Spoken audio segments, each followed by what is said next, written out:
Okay, we're back, and Nodcry is out now, so I have some catching up to do if I want to start seeing that stuff first time like I was planning. Um, I tried to get Lauma with my saved up wishes and did not get her. But I'm close to the pity cap, so hopefully I do get her. Because it would actually be really good for me to get Lalma on this account specifically. See, look, I'm like this far, so probably the next 10 roll I'll probably get my 5-star. But I could lose the 50-50, which is what I'm hoping doesn't happen. But it'd be really good if I got Llama on this account specifically because I have Nilu on this account. So I could have a Nilu Bloom team. But anyways, back to the original story. I believe we left off with... Oh yeah, we're gonna get our name. That was right, our name. They're gonna call me names. Just like high school. Oh, I should get some heals while I'm here. What? Oh, that was delayed. So we're finally gonna meet Jalonin in the story. Oh look, there she is.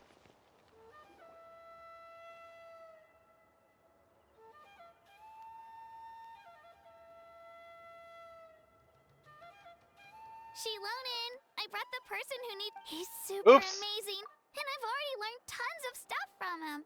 I can vouch that he's really worthy of a hero's name. I accidentally Ah, skipped part of yes, that. so I've heard.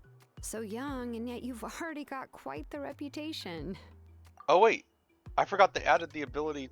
Oh, not this button. They added the ability to. Shilonin, I brought the person who needs an ancient name. Okay. Ah, yes, so I've heard. So young, and yet you've already got quite the reputation. So I was able to see it anyway. Okay, that's good. Wait, are you Outlanders? What? She didn't know that? They We're didn't tell her travelers who that? just arrived in Natland not too long ago.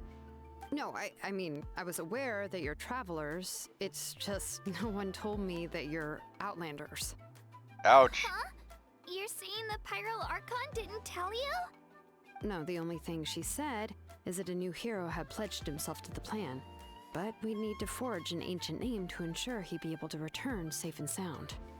And she did mention that it would be quite difficult to forge an ancient name for them, but at the time, I thought she was just commenting on my skills. Ouch. But I seem to understand where the true difficulty lies now. Are you upset? No, I wouldn't go that far. I'm used to it, really. I just need a moment to process things. From what I've seen from like the limited time events I was doing, Shilonen has a lot of tested patience with Mavica. The Pyro Archon's requests are always difficult to fulfill, and we used to Oh, there argue it a is. lot. Honestly, it's probably for the better that she didn't bring this up at the time. Anyway, I can't argue with her if she isn't here, and it'd be pointless to take my anger out on someone else. Just because I understand her rationale doesn't make me any less upset. After all, she must have known that forging an ancient name for an Outlander is an impossible task. It's impossible? As you probably know, an ancient name is a symbol of a hero's sparing glory, which grows even richer and heavier as generations of successors inherit it. We forge ancient names by engraving the heroic deeds of an individual who will become the first hero of that particular name. Yeah, there's already a lot to go on that. Yeah! I saw countless feats recorded in their adventure handbook. It felt like they could do anything. But they were all performed outside of Natlan, correct? Oh, it has to Yeah, be, that's right. it has to be specifically done in Natlan. Well, there's a lot of feats I've done in Natlan too, but it was just like I said, those limited time events, so I don't know if it counts. Then those deeds haven't been recorded by the Night Kingdom. To take it one step further, even if you had performed heroic deeds in Natlan, as an Outlander, your actions still wouldn't have been recorded by our lands. It also kind of makes sense because Sumeru can't even record, the World Tree can't even record your existence, and the World Tree governs the knowledge of everything in this world. So why would they expect the Night Kingdom, which only dictates people from Natland, to be able to do any better? Only memories and experiences that have been acknowledged by the Wyab can be used as a basis for an ancient name. Even the greatest of craftsmen cannot create something out of thin air, you know. That's just how it is. Well, there is the whole fact that we can use phlogiston or whatever that fire element is, which no one outside of Natland could use. So maybe you do have a connection to the land in some way, or at least it acknowledges you. I don't know. Seems the Wyab don't want just anyone to get a name, huh? Mawika, of all people, should know better than anyone, yet she's still entrusted the task of forging the ancient name to me. Also, you helped heal one of the way-ups, so maybe you got a little leeway there. Oh, Paimon gets it. Nobody's happy being asked to do the impossible. Why do I feel like this has happened before? I think last time, Shilonen just ended up running dozens of laps around the hills nearby. Ugh, don't remind me. Let's just focus on how we can pull this off. How to achieve the impossible. You mean you're already willing to accept the task? Well, what else can I do? What's happened is already done, and it's not like I can outright defy the order of my Archon. If Ouch. she gave me this order, then she believes the ancient name is an indispensable part of her plan, and that I'll be able to find a way to make it happen. Yikes. In other words, the order is an affirmation of my abilities. Not only has she accepted the task, but now she's looking for silver linings? Yeah! Let's see if we can find some special way to pull this off. If we really can't make it work, I'm sure we can still go back and talk to the Pyral Archon, right? The key is getting the Wyab to somehow acknowledge the traveler's existence and record his heroic deeds. Like I said, we helped in healing one of them. Maybe they already have somewhat. I mean, we went into the Night Kingdom itself and helped heal one of them that was about to be completely corrupted by the Abyss. Maybe it will acknowledge us for saving its entire existence, maybe? We heard the voice of a Wyab when we were in the Night Kingdom before. We even had a whole conversation with her. If we can talk to her again, maybe we can figure something out together. Well, every tribe has their own Wyab. How do we know if the one you met is indeed the best one for us to talk to? Oh, wait, what? So what tribe would I be from? Plus, considering the unprecedented nature of this situation, I have a feeling that the acknowledgement of one Wyab alone would probably not be enough. Need all 6. I don't know. That requires a level of knowledge that I do not possess. We need to find a consultant who's an expert on all things Night Kingdom and Wyab. The first person who comes to mind is Lali at the Masters of the Nightwind, the one we call Granny Eats Tali. Which we still haven't talked to. We still haven't apologized for breaking her stuff. So yeah, good luck getting her help. Oh, we've heard that name before. We used her Spirit Speaker Stone to find Kachina's ancient name. And broke it. A person who can make something like that must be pretty impressive. I'm unsure she'd be able to help. Still, she's older now and quite eccentric. It's hard to even book a meeting with her, given that she's constantly holed up in her room and doesn't like to be disturbed. I've heard that to get her help, you have to be extremely patient with her and know how to keep her spirit up. I hate to break it to you, but... Yeah. Huh.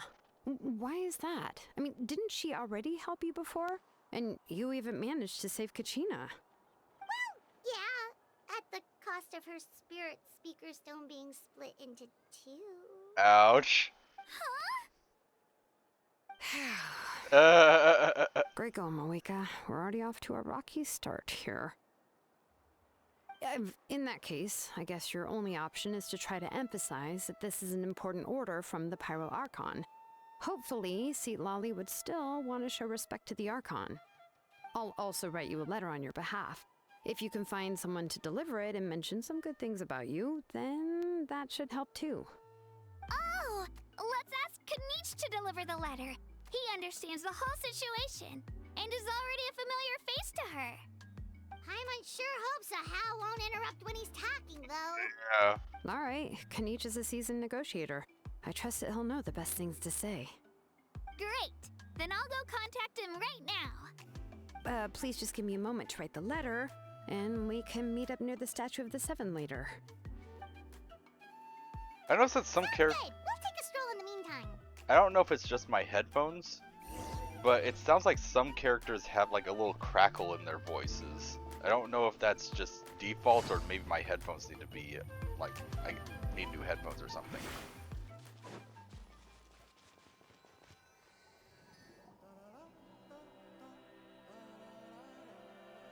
We meet again. Kachina told me everything. I'll deliver the message to the Masters of the Nightwind and convince Sitlali to give you a chance. I'll also take this chance to explain what happened to the Spirit Speaker Stone and offer her an apology in person. Yeah, I'm sorry to put this on you, Kanich. It's just that you're probably the only person who knows how to deal with her. It's alright. We're all working for the sake of the Pyro Archon's plan, after all. Everyone here understands how dire the situation has become. Oh, wait, so Kachina and the Traveler also know about the plan? Yeah. Because we all saw a hero of the past rematerialize right before our eyes. And then Mualani said that a ton of knowledge and memory suddenly flooded her brain. The Pyro Archon explained everything when we came back from the Night Kingdom, including the reason behind the appearance of the hero, as well as the current state of the Night Kingdom. Right. She mentioned there are 6 heroes and that Shilonen is one of 4 that have already been acknowledged. Oh, well, then I suppose there's no need to keep any secrets between us. Having companions walk by your side is perhaps the best solace when facing such a bleak reality. I have another piece of intel to share. We've pretty much identified the person who rescued the captain in the Stadium of the Sacred Flame. His name is Auroron, and he also hails from the Masters of the Nightwind. However, he spent most of his life living out in the wilderness by himself, away from the rest of the tribe. Actually, I spaced out for a second. Person who rescued. Okay, so it was Auroron who rescued him. That's why his disappearance went unnoticed. By the time Sitlali finally realized that he was gone, no one had heard from him for quite a while. But why? Why did Auroron help him? Seat Lolly knows him too? That's right. Auroron was an orphan raised by the chief of the Masters of the Nightwind and many other kind-hearted people in his tribe. Still, he's had something of an odd reputation his whole life. Odd, huh? Given how the Masters of the Nightwind love to babble about dreams and revelations, they're already a pretty strange bunch to most. I've never met Auroron, but if they consider him the odd one, he's got to be pretty far out there. Ouch. You just say That's he's right. unique. So in that sense, Auroron and Sitlali actually have quite a bit in common, which is why they get along pretty well. Huh. Makes sense. But Paimon wonders how Seat Lolly could be the first one to notice Auroron's disappearance if she spends the whole day in her room. As of now, we still haven't been able to confirm whether Auroron joined the Fatui voluntarily, or if he was coerced. Sitlali is probably eager to prove that Auroron hasn't betrayed his people. I plan to use this as leverage when I go to talk with her. Oh, so if I'm following, you mean we'll help her investigate Auroron and the captain's whereabouts? Yes. If you're all on board with the idea, then it becomes a mutually beneficial collaboration, rather than just a one-sided request. Even though I don't think Sitlali is the kind of person to turn down an order from the Pyro Archon, working together with us will help her focus and not get distracted by the whole Auroron situation. Yeah. Plus, we kinda owe her one anyway to make up for breaking the Spirit Speaker's down. Ah, this is a pretty well thought out plan, as expected of Molly Poke Kanich. Then, yeah, I'll leave my letter to you. Let's hope Seat Lolly can meet at the stadium in 2 days. Sure. I'll head out right away. To be fair, it was Chaska who broke the Spirit Speaker Stone, so... Take care out there, Kanich. I'll be heading back as well. There's still a few things I need to pack. Okay, then let's part ways for now. I'll see you in a couple of days.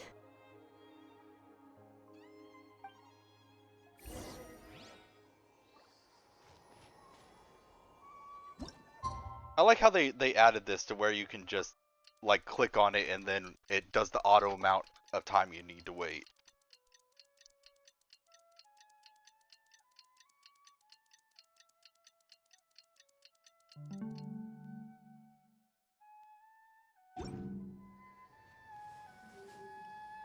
Wait.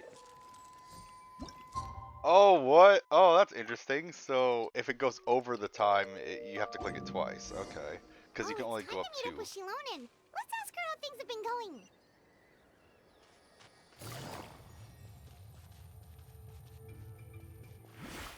I got so lucky that I got the C1 for Elon. Having double dashes makes it so much easier to Hey, get around. Shilonen, how's everything going?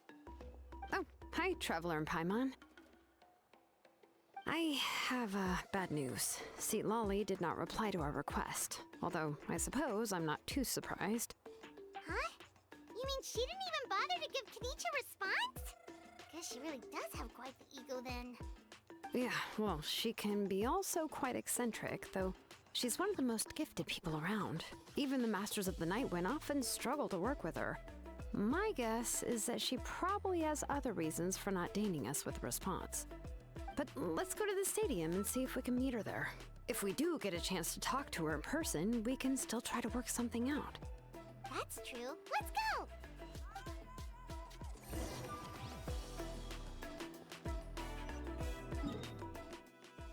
Kind of wish I could just like open up your map when you click on it though. But it only does that if they're so far away, I think.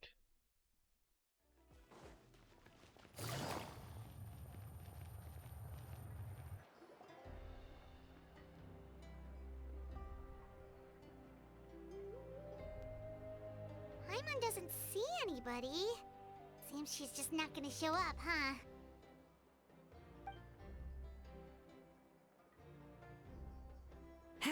Well, we tried to be as considerate as we could, but she's under no obligation to help. That might be true, but this is still a request from the Pyro Archon, right? Shouldn't a subject always answer the call of their Archon?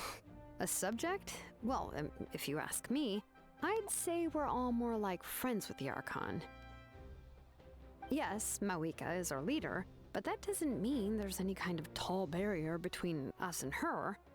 The only thing is that she often has very high expectations of us. Huh. So even though she's super powerful, it sounds like she's actually pretty down to earth and easy to get along with. Unlike that old hag Granny Eats to Live. Uh-oh. Does she think she can ignore Uh-oh. us just because she's famous? The instant she started like dissing Sweet Lolly, I knew it was like, oh, this is when Sweet Lolly walks in. This is not like that old. I was like, oh shoot. You all talk about her like she's some kind of huge deal, but she didn't even bother to reply to our letter. Seriously, if she didn't want to come, she could at least let us know. If that's what aging does to you, Paimon never wants to get old. How old is Paimon? Oh, really? So, that's how you see me? Huh? Who's there? Who's talking next to Paimon? Oh, don't mind me. I'm just a disgruntled old hag, right? Come on, relax. I'm sure my bark's worse than my bite. Huh? See, Lolly. Huh? Wait, you're Seat Lolly? You're Granny Eatstly? Yes, Granny Eatsley. But emphasis on Eatsley, not Granny. Ah, you must know this trope from light novels, surely. They use it all the time. The young man who's actually the oldest person in the room. The girl next door who turns out to be a seasoned veteran. The wise sage who looks like a little kid. Oh, wipe that look off your face! You've seriously never seen an older lady that doesn't look her age? Okay, well, don't go thinking it's a trick either. See? I'm barely wearing any makeup. Did I forget to mention, she's called Granny, but she's actually pretty young.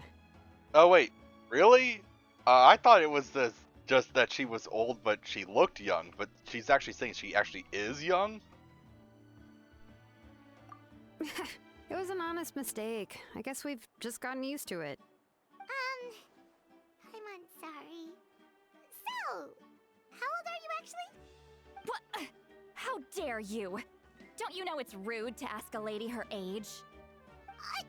Paimon really didn't mean to offend you, it's just that your case seems really unique. Oh, Paimon just wanted to apologize, but now she's putting more and more of her foot in her mouth. Really, Paimon just got a little mad since we thought, well, you were gonna leave us out to dry. It was my idea to invite you here, Seat Lolly. So if you're upset, you can just take it out on me. All right. I was only joking. I didn't mean to chastise anyone. There's really no need to take all this so seriously. If anything, I'm gonna feel awkward if we keep this going. I received Kenichi's letter and was planning to attend this meeting. Since I had already decided to come, I figured there was no need to draft a reply that simply said, "Understood." Besides, just showing up is the most important part. No? But, of course... It's also natural for people to get held up by one thing or another as they're trying to leave the house. It certainly was a bit awkward to see that everyone else had arrived before me. At first, I was thinking of quietly sneaking over, but since you were already here waiting for me, I started to think about how I should phrase my apology. Only to hear you all talking smack about me. Anyway, that's the whole story. Honestly, it's not like I owed you an explanation anyway. Now I'm legit confused, because this whole time, like, I got Lolly on my team and things like that, and she appeared in, like, a couple of the events and things like that, and I always thought that she was, like, an old lady who just looked young, but now she alone said that she's actually young, so now I'm curious to what her actual age is, and why do they call her Granny?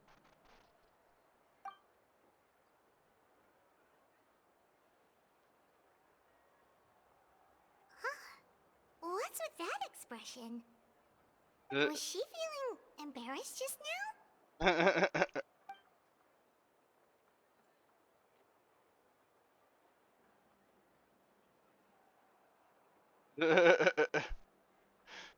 It's awkward.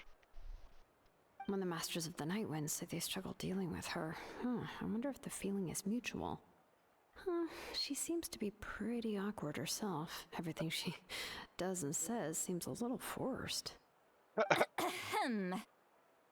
Just, Anyway, let's avoid this. Shilonen, I heard that you require my help in crafting an ancient name. Correct. The situation isn't like anything we've handled before. Let me explain. I see. So Mawika has asked you to forge an ancient name for an Outlander. Well, that would be a first. And you've also heard all about Auroron. I must say, he's always been a good kid. I can't see him joining the Fatui of his own volition. He must have been coerced somehow.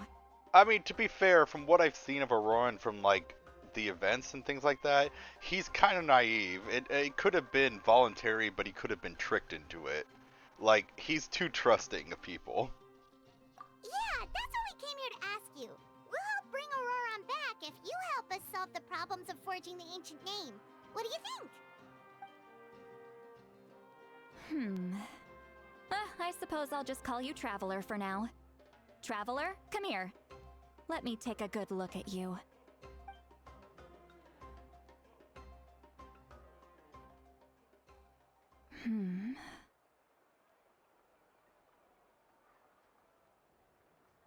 Wealth leads to unending conflicts between people.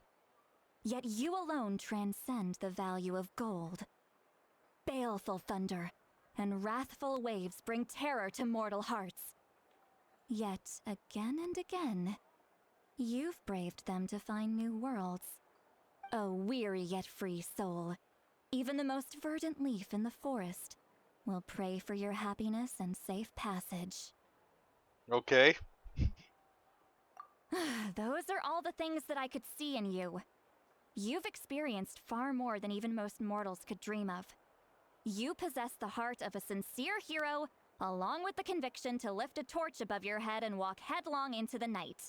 She sounds bored when explaining this. If I must, you are a hero, yada yada yada.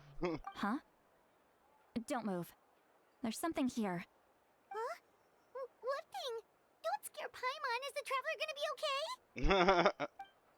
Ah, shoo! Ah, that should do it. You've just returned from the Night Kingdom, so some fragments of souls were still stuck to your body. No need to worry. I've just cleared out the last of them. Isn't that kinda like having part of a ghost come back with you? Ah, it's nothing as serious as that. If left unattended, the most it could do is stir up some chaos in your mind, and generally worsen your mood. Well, in that case, better to get rid of them. It was nothing. Shilonen, let's follow your proposal. Once you've brought Auroran back, I'll take you to see the Lord of the Night.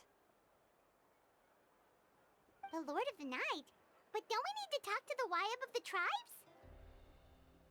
Something this important is beyond their jurisdiction. Only the Lord of the Night can decide whether we can grant an ancient name to one who does not hail from our lands. Well, that makes it faster. I was thinking we had to go to like every tribe and talk to their way up, but if it's been consolidated to just one person. The Lord of the Night is an ancient entity that rules over the entire Night Kingdom, constantly borrowing the power of the sacred flame to combat corrosion from the abyss. So it's like the god of the Night Kingdom and the way ups are like its generals or something? Oh, so you're basically saying it's even more powerful than the Wyab of the tribes. Well, that sort of makes sense, being the lord of the entire Night Kingdom and all. Not exactly. It's not so much that one's more powerful than the other. But never mind. That's not important. It would take too much time to explain. It could be that it's just a leader, but not necessarily strong in its own right. It's just like a good tactician or whatever. Just listen carefully to what I'm about to tell you. The Lord of the Night is currently in a deep slumber, and we can only communicate with its consciousness while in a trance. In other words, in a dream. But I will need to prepare a few more things if we are to hold a ceremony to achieve the state of the trance. I'll make a list. Can any of you get everything for me? I can go. It'll probably be a long list, so better leave it to someone who knows all the local vendors. Sounds good. Then we'll go with St. Lolly to track down Auroran. Phew, the Fatui are nothing to scoff at, so please, be careful during your investigation. If you need any help, just come find me. Yep, we'll be sure to play it safe.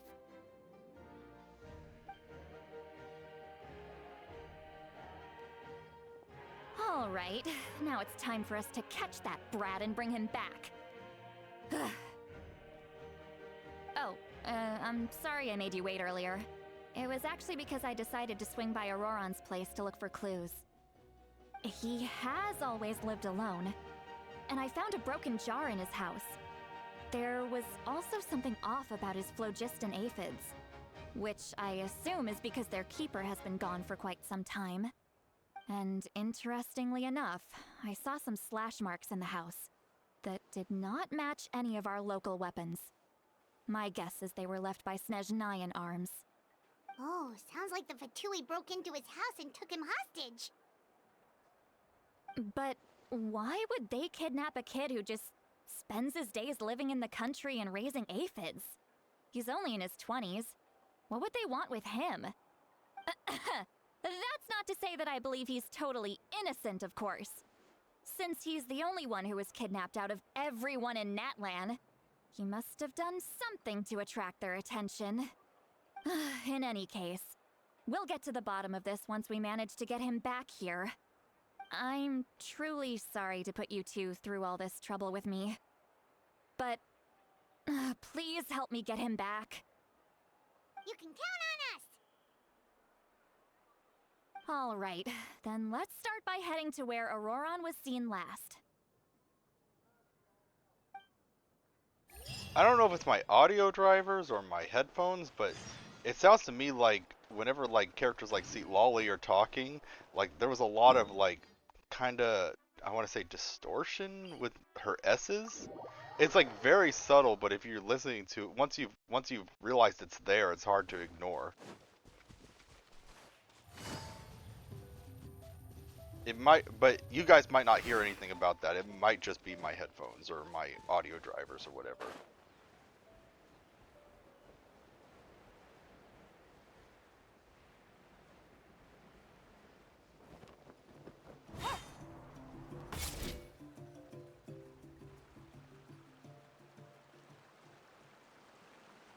This is the spot. An eyewitness claimed to have seen Auroron speaking to some Fatui soldiers here. I don't know how much you're willing to believe me, but Auroron really is a good kid. I see no reason why he'd suddenly get involved with a Fatui. I I'm do. convinced that what the witnesses saw was actually the Fatui coercing him. Or perhaps trying to extract information. I mean, I feel like he could have been tricked into it, but does coercing mean like tricking a gullible person? Or is that force? Is coercion force? Or can it be applied to someone who was tricked because they were gullible? I don't know. I'd have to look that up.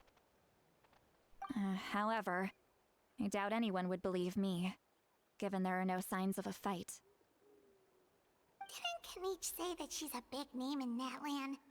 Feels kinda weird to see her so frustrated and helpless like this. Auroron? Well, he was left at the side of the road as an infant, and the people of the tribe took him in. You could say that everyone had a hand in raising him.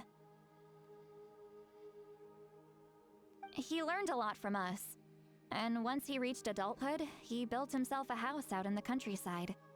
He spends most of his days growing vegetables and raising aphids, living off of what he harvests from the garden. He's always been such a good kid.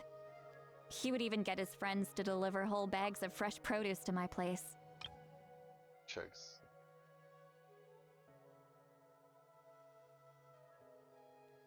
Making sure I spelt this right. There was an E in it.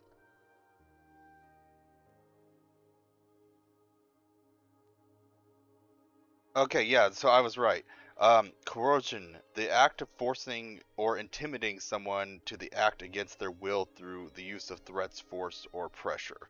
So if he was tricked and he was gullible for it, it's not coercion. It would be something else.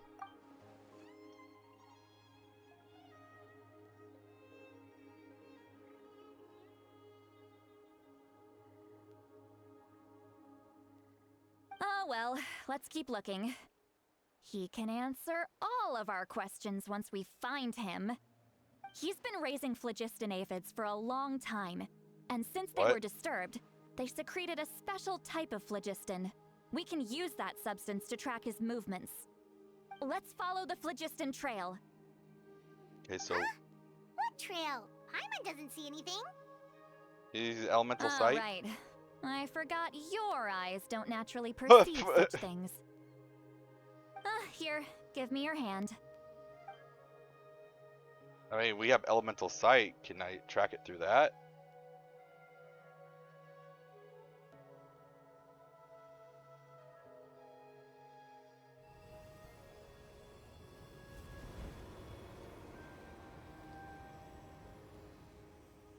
Huh? How about now? What do you see?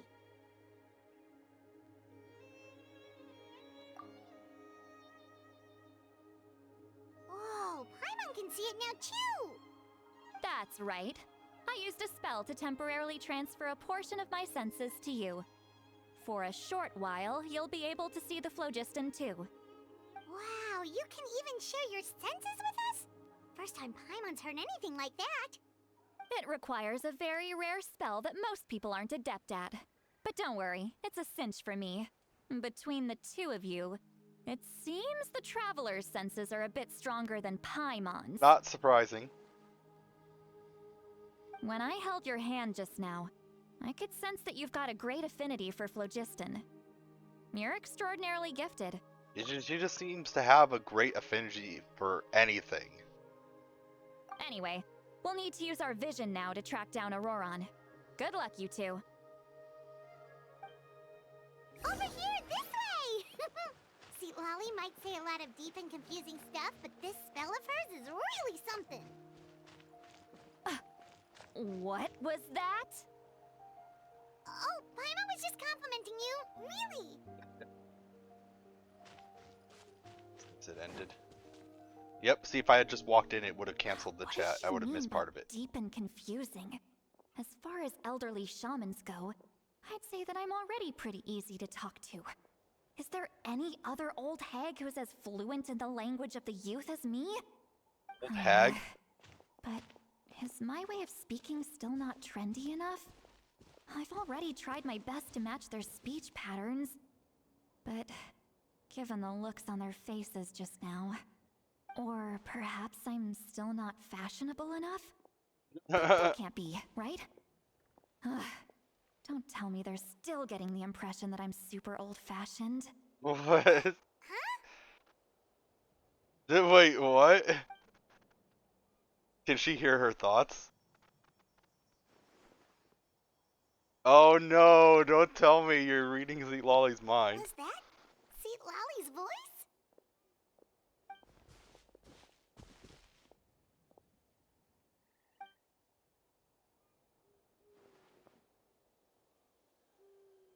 Now that I think about it, it's a good thing I found some helpers this time. Some things are best done with the help of friends.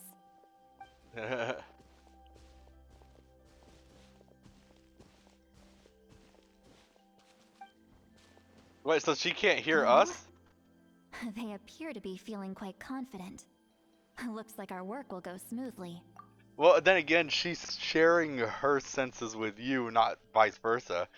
But then how come I could hear Paimon? Oh, well, she did say I'm overly sensitive. Maybe I could hear Paimon right now. But, it's kind of interesting that she's not realizing that we can all hear her.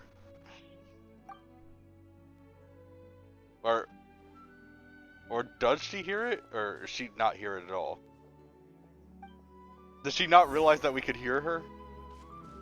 Or could she hear us at all, or was that just, Hey, like, looks like there's a new camp over there. or is she ignoring it? Let's go take a look. Yep. Judging by Paimon's experience as a guide, it definitely looks like people set up camp here. I mean, Wait. The phlogiston here is a bit odd. I don't need to even comment on that. Let me see. Paimon sees a small shape here. Could it be some sort of symbol? This is a distress signal for the Masters of the Night Wind. Only someone from our tribe would recognize it. So Auroron was indeed being threatened. We've got to find him, fast. Leaving such a subtle mark implies that he was trying to be discreet. In other words, he was probably under the Fatui's watch. If they notice us, we can just charge in and fight them to the death. But what if my darling grandson is also there? I can't have him caught in the crossfire. No, I've got to be careful. Otherwise he'd get hit as well. How annoying. No, I've got to stay calm and keep my composure. Awkward. I wonder when it's gonna come to light that we can hear her thoughts, right? It's gotta come up at some point, right?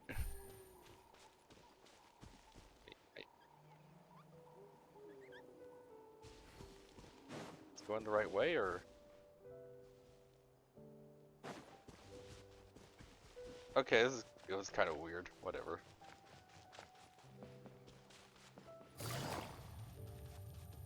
Ah!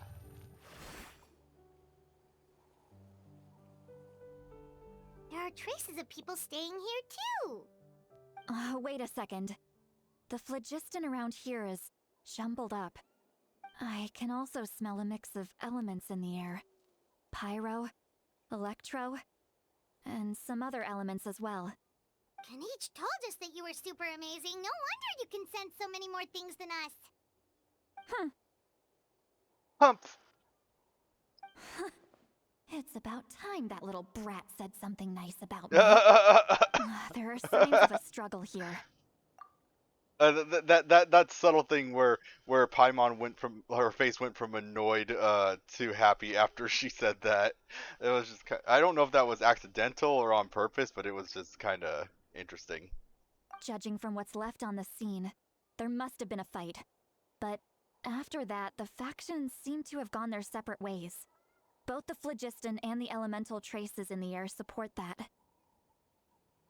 Do you still remember the little mark we found before?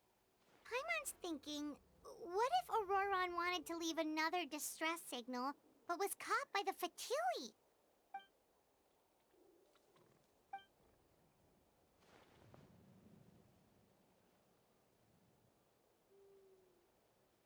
Given there are 2 signals leading from here, we should split up as well. I'll take this direction, and leave the other one to you. Let's meet up again later.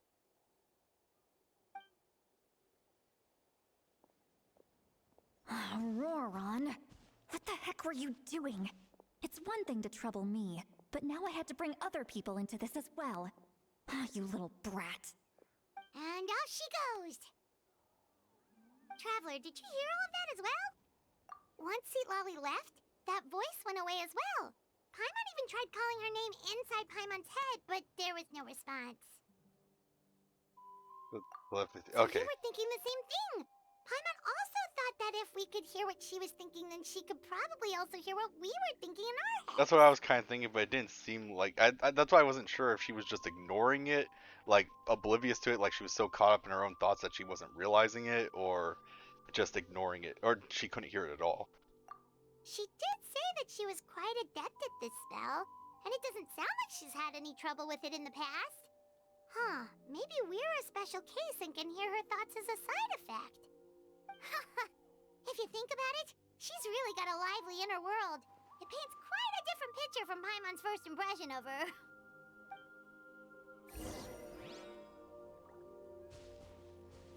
Wait, so what happens if I go up to Lolly? She's still here. What happens if I go in? I can talk to her. Don't think there's anything here. How about we check out somewhere else? I didn't get much from that, but...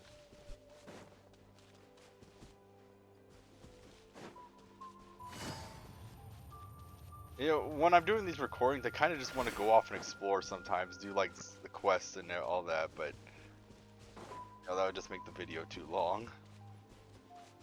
Paimon sees some traces here. Let's follow them and see if we can find anything up ahead.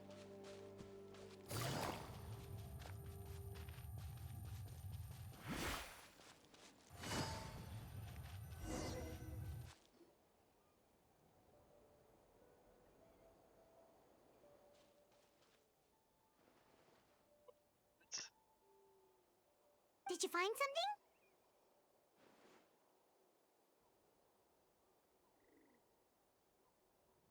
Huh.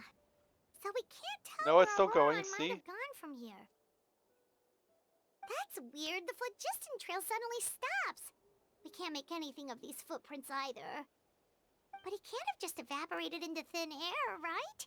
We know he wasn't alone. He had all those Fatui with him. Maybe they flew! Or teleported. You know, I wouldn't be surprised with all the things that happen. So, you can hear the sounds of the wind from beneath the earth.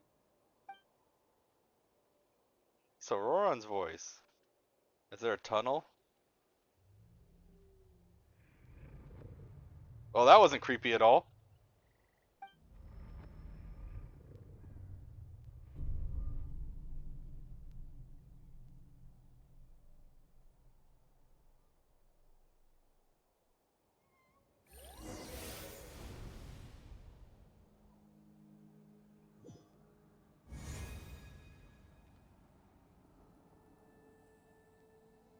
Night Kingdom?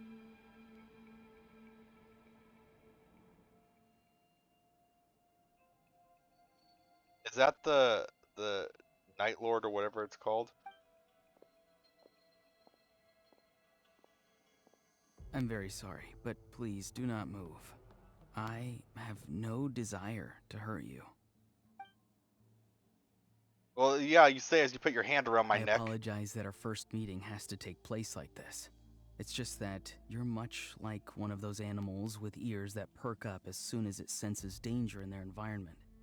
And given your combat proficiency, I would not have been able to gain an advantage over you if you were anywhere else in the world. However, you're now in the Night Kingdom, a familiar domain to the masters of the Night Wind. Yeah, I've been here too. Hello, traveler. I'm Auroron, the one you've been searching for. Ah, the Fatui's custody. I see. So even Granny has told you that I was coerced by the Fatui. I'm afraid you've been brought here by a lie, like a false omen in the lingering smoke. My friend and I only left those traces to lure you here. Deceiving you was never our true intent, however. It was simply the fastest and most feasible way for us to set up a meeting. The Capitan! Greetings, traveler from afar. Be careful with this traveler. His soul is temporarily restrained by us, and it appears to have become more fragile in the process. It's taking all my concentration to hold on to him. Wait, what? So my soul is damaged? And that makes it what? It was I who tasked Auroron with leaving the traces to lead you here, and I who used the Master's ritual to bring your soul to the Night Kingdom. I've heard much about you from the past encounters you've had with my colleagues. Given the present situation in Natlan, I would like to sincerely request a formal meeting with you, in person. I will use the opportunity to explain my goals and motivations to you, as well as why I mistrust Malwika, the Pyro Archon. I believe there is little reason for you to blindly follow her plan. If you would like to hear our intel, then find us to the east of the stadium.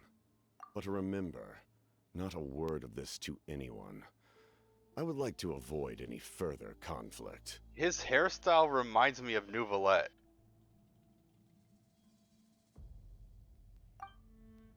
You will see me again once you return to reality. No matter what I say, please, help me keep this a secret. This is all to avoid dragging Granny into this conflict.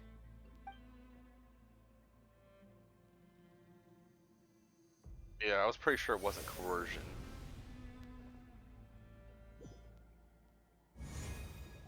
Because when he helped them before, it sounded like it was intentional, not forced. Hey, what happened just now? You suddenly collapsed and stopped responding.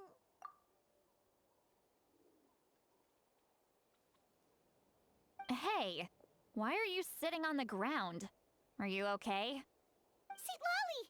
He froze for a moment and then just collapsed to the ground! Could it have been those leftover remnants from the Night Kingdom? Do you have any itches or pain anywhere? Don't worry, we can take a short break. Sorry, I know I asked for your help. But had I known you were feeling unwell, I wouldn't have taken you on this trip with me.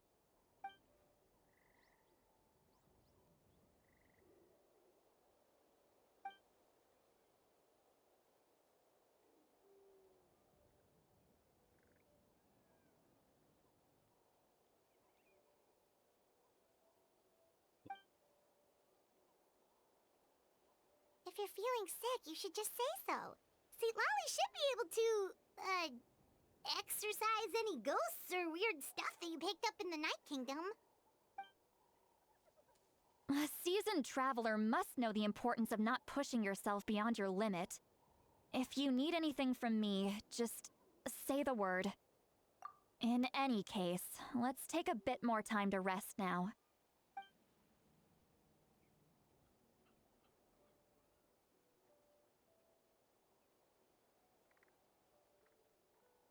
Need to be more careful next time.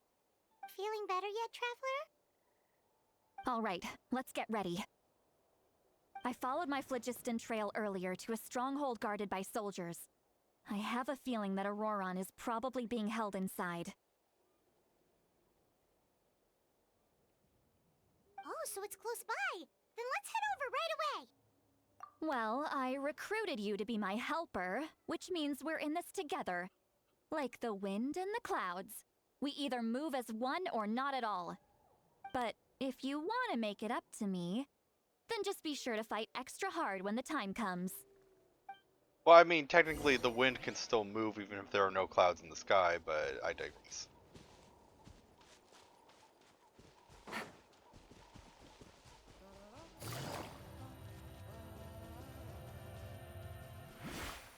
Take it easy.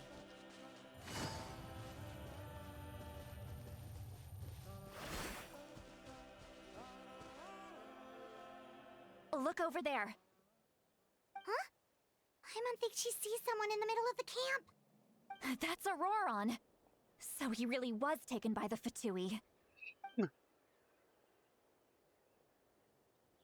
All right, we'll take the lead.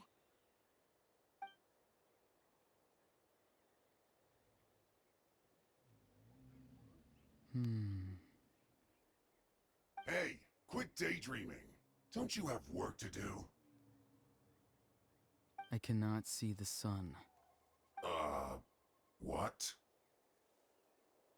Without the sun, I cannot see the truth. You are currently blocking the light, so I must beseech you to move aside. Huh? Okay, Mr. Philosopher. That's enough mumbo-jumbo. Wow. I'm going to rip that guy's head right off. See, Lolly's struggling to control her temper now. Are you ready? Let's go kick their butts. On my count. 3, 2, 1! She just runs in. Still trying to resist? You've got no idea who you're up against. I'm actually curious about something. Let's end this quickly. I actually... Can I test something here? I'm curious that... Because I had Seat Lolly in my team, actually. So if I were to... Like, did they give Seat Lolly as a character you can play? Like, if I switch to a different comp, will it give me Seat Lolly as well? Let's see, what's let's go with this one for now, whatever. Like, so if I do this, will Seat Lolly be on my team? That's what I want to know. Look over there. Okay, Skip, we already did all this. That's a... All right, we'll take the lead. Just skipping all this. I was just curious. Hey, quit daydreaming. I cannot What? Coaster Litsky? What? without the sun. Huh? Wow. See, Lolly's struggling to... On my... Still trying to resist? Nope. You've got no idea who you're up against. Gotcha. Ah! Wait, is that it? Oh, good. Here comes the cat.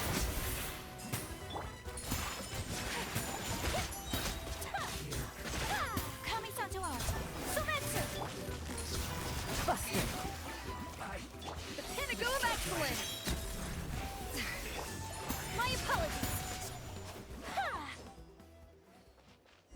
Okay, that was just a long pause. Auroron. Granny! Oh, he's so full of it. Paimon knows she's called Granny Eats to Lead, but it's still kind of weird hearing someone actually call her Granny. And greetings to you too, Gramps. Gramps?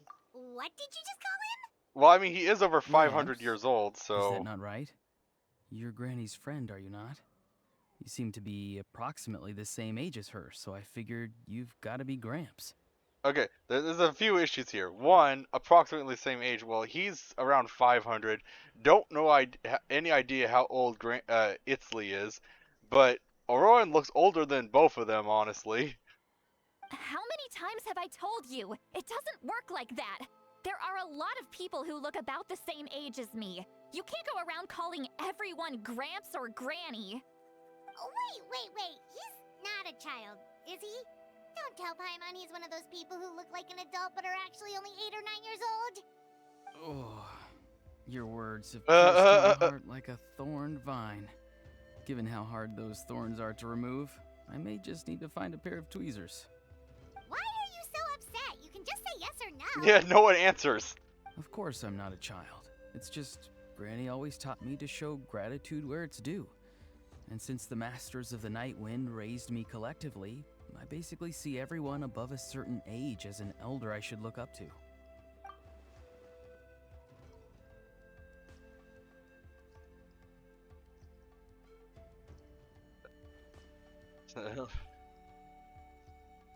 Exactly. But if you keep that up, then everyone's going to be your senior. And do you think saying all of this is gonna save you from a scolding, Auroron? Oops. Haven't I told you 100 times since you were a kid? Heed the 3 warnings. Be wary of beasts prowling around, scammers looking for their next victim, and strange people who appear out of nowhere. Oh, so you do remember, and you just chose to ignore them. I always knew that living on your own was going to get you into trouble sooner or later. But getting kidnapped? That really takes the cake. You won't always be able to rely on other people coming to your rescue, you know. You're just lucky we got here when we did. Or we might be launching another search and rescue operation to find out where they put your severed head. Oh, it's a little I'm brutal. sorry, Granny. I'll be more careful next time. Next time? Oh, good one. You think there'll be a next time after this? Not a chance. They didn't hurt you, did they? No, they just asked me a lot of questions about Natlan's terrain and made me draw a map of the ley line distribution. Okay, now answer me honestly. Were you the one who helped the captain escape after his battle with the Pyro Archon? Yes. So why did you do it? Because they said they would need my help from there on out. They also said that if I refused, they'd just come to you, Granny, and they'd already figured out a way to make you do their bidding. Hey! I'm no ordinary Granny! Would they really dare to come after me? And you! Did the gods give you a brain just for you to not use it? Did you really believe everything they said at face value, and not stop to think? Thankfully, the Pyro Archon only asked that we find the mysterious individual from the Masters of the Night Wind, and didn't slap your name on a wanted poster. Don't think for a second that she doesn't know what's happening. Even if the truth that you see will soon manifest into reality, there is still no need to preemptively panic. Have you forgotten the words that I've taught you? I'm sorry. Forget it. We can submit the details of this camp and the defeated Fatui as evidence of your innocence. Let's clean this place up and get back to the city. Auroron, you better remember this lesson well and seriously reflect on your actions. Also, once we return to the city, come to the speaker's chamber with me. I'll need you to explain everything. Everything. Should I bring some of my homegrown vegetables as well? Your vegetables? Oh yeah, she's cabbages. Yes, I grow a lot of fresh produce in my garden. I hope the Pyro Archon won't be too picky about the selection. Now's not the time to be thinking about that. If you do come face to face with the Pyro Archon, the first thing you should do is... Recite the 3 warnings. Huh? No! You should emphasize that you were not in cahoots with the Fatui! How exactly did the Masters raise this guy? Oh, right.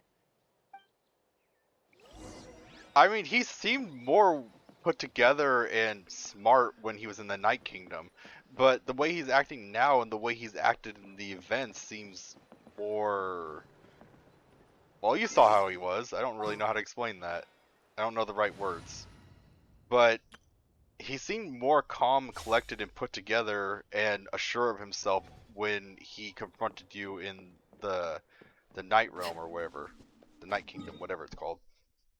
So why is there such a drastic difference?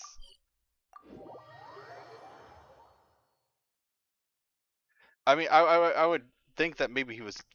Uh, I was thinking that maybe he was trying to fool them, but the fact that he's acting this same way in future cutscenes, which like from events that take place after the events in Natlan, makes me think that that's his actual personality. I see. So Auroron came to the captain's rescue because he promised to help him in exchange for Lali's safety. That's right. I'm sorry. Now that you know Auroron was only trying to protect another member of his tribe, could I ask you to petition the Pyro Archon for her forgiveness? We'll give her a full report. We'll let you know once she's reached a decision. Will I need to stay here? Technically, yes. But if Miss Lali is willing to serve as your guarantor, then we can release you from custody. Sure. I'd be happy to do that. I don't have any more time to waste here. I still have other things to do. Understood. Thank you very much. Mr. Auroron, please report back to the Speaker's chamber as soon as you've received notice of the Archon's decision. I understand. Thank you. And thank you too, Granny. Well, at least you won't need to hide your face anymore. Traveler, Paimon, thank you very much for your help. And don't worry, I haven't forgotten about my side of the deal. Once Auroron is settled, I'll go talk to Shilonen and get started on forging an ancient name for you. Oh, thank you. You scratch my back, I scratch yours. It's as good as done. You can just go twiddle your thumbs or something while you wait for the good news. Bye for now. Come with me, TTFN. Auroron. Ta-ta for now. We've got to find you a place to stay for the night.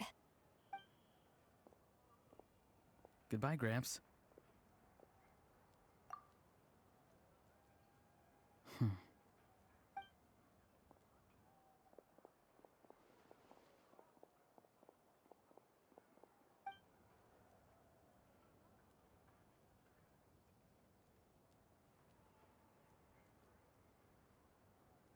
We're finally done. All right, it's time to find some grub. Huh? What is it, Traveler? I mean, is it really the best idea to tell Paimon all this? Cause yeah, she's not the best at keeping secrets. Even if you trust her, like to not be a spy or anything like that, sometimes she just blurts things out. So Sorry. Paimon just didn't see that coming. So you really saw him in the Night Kingdom? And he didn't attack you? Oh, that Auroron, what is he up to? He sounded earnest enough just now. Paimon would have never guessed anything was happening. yeah, it's kind of confusing. He sounds like two separate people. Could he have like dual personality disorder or something like that? Like, I would originally just believe that he was trying to trick them and it was a fake personality. But like I said, since I did some of the events that came around, and that seemed to be his base personality in the events. I mean, like if he got like discovered during the course of the Natlan quest line, he would have stopped with the pretend facade, right? But the fact that in some of the limited time events he was still acting that way made me think maybe I don't know, there's something I don't know here. All that stuff about protecting Lali and being forced to help the Fatui when he's actually been a willing accomplice all along. Yeah, I'm not completely sure. Yeah, you're right. Still, Paimon appreciates you telling her about this.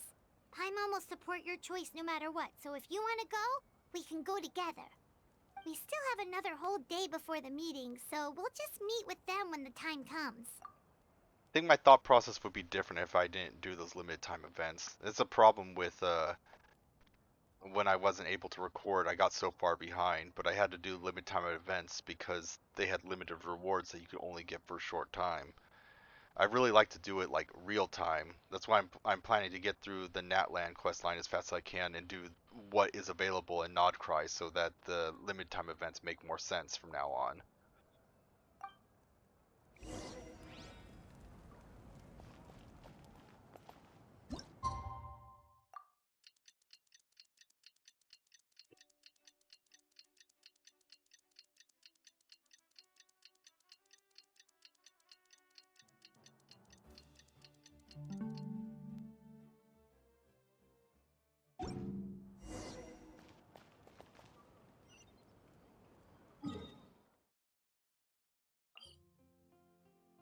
We also don't know much about Capitan other than the fact that he has a Nouvelette hairstyle.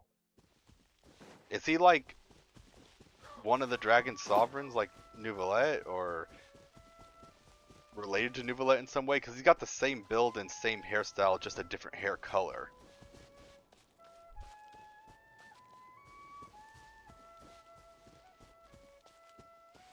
It's honestly really hard to tell as long as he's wearing that mask.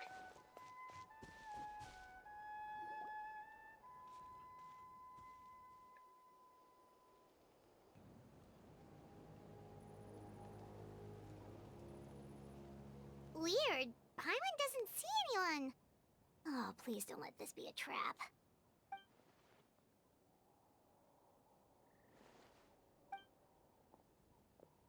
What was that? That was super Good evening. delayed. Nice to see you again. It's you. You shouldn't pop up from behind people like that. What are you, a ghost? I'm terribly sorry. It's just a force of habit. Ugh. And what's with you apologizing all the time? You sound so polite and honest, but you're actually doing shady stuff behind people's backs. You're right. Granny tells me that too. Huh. Oh, so you're gonna call Oops. Paimon Granny too now? I accidentally skipped that. You're right. Granny tells me that too. Huh. Come to think of it, you remind me of her. Sometimes you two sound really similar, you know. Well, I could.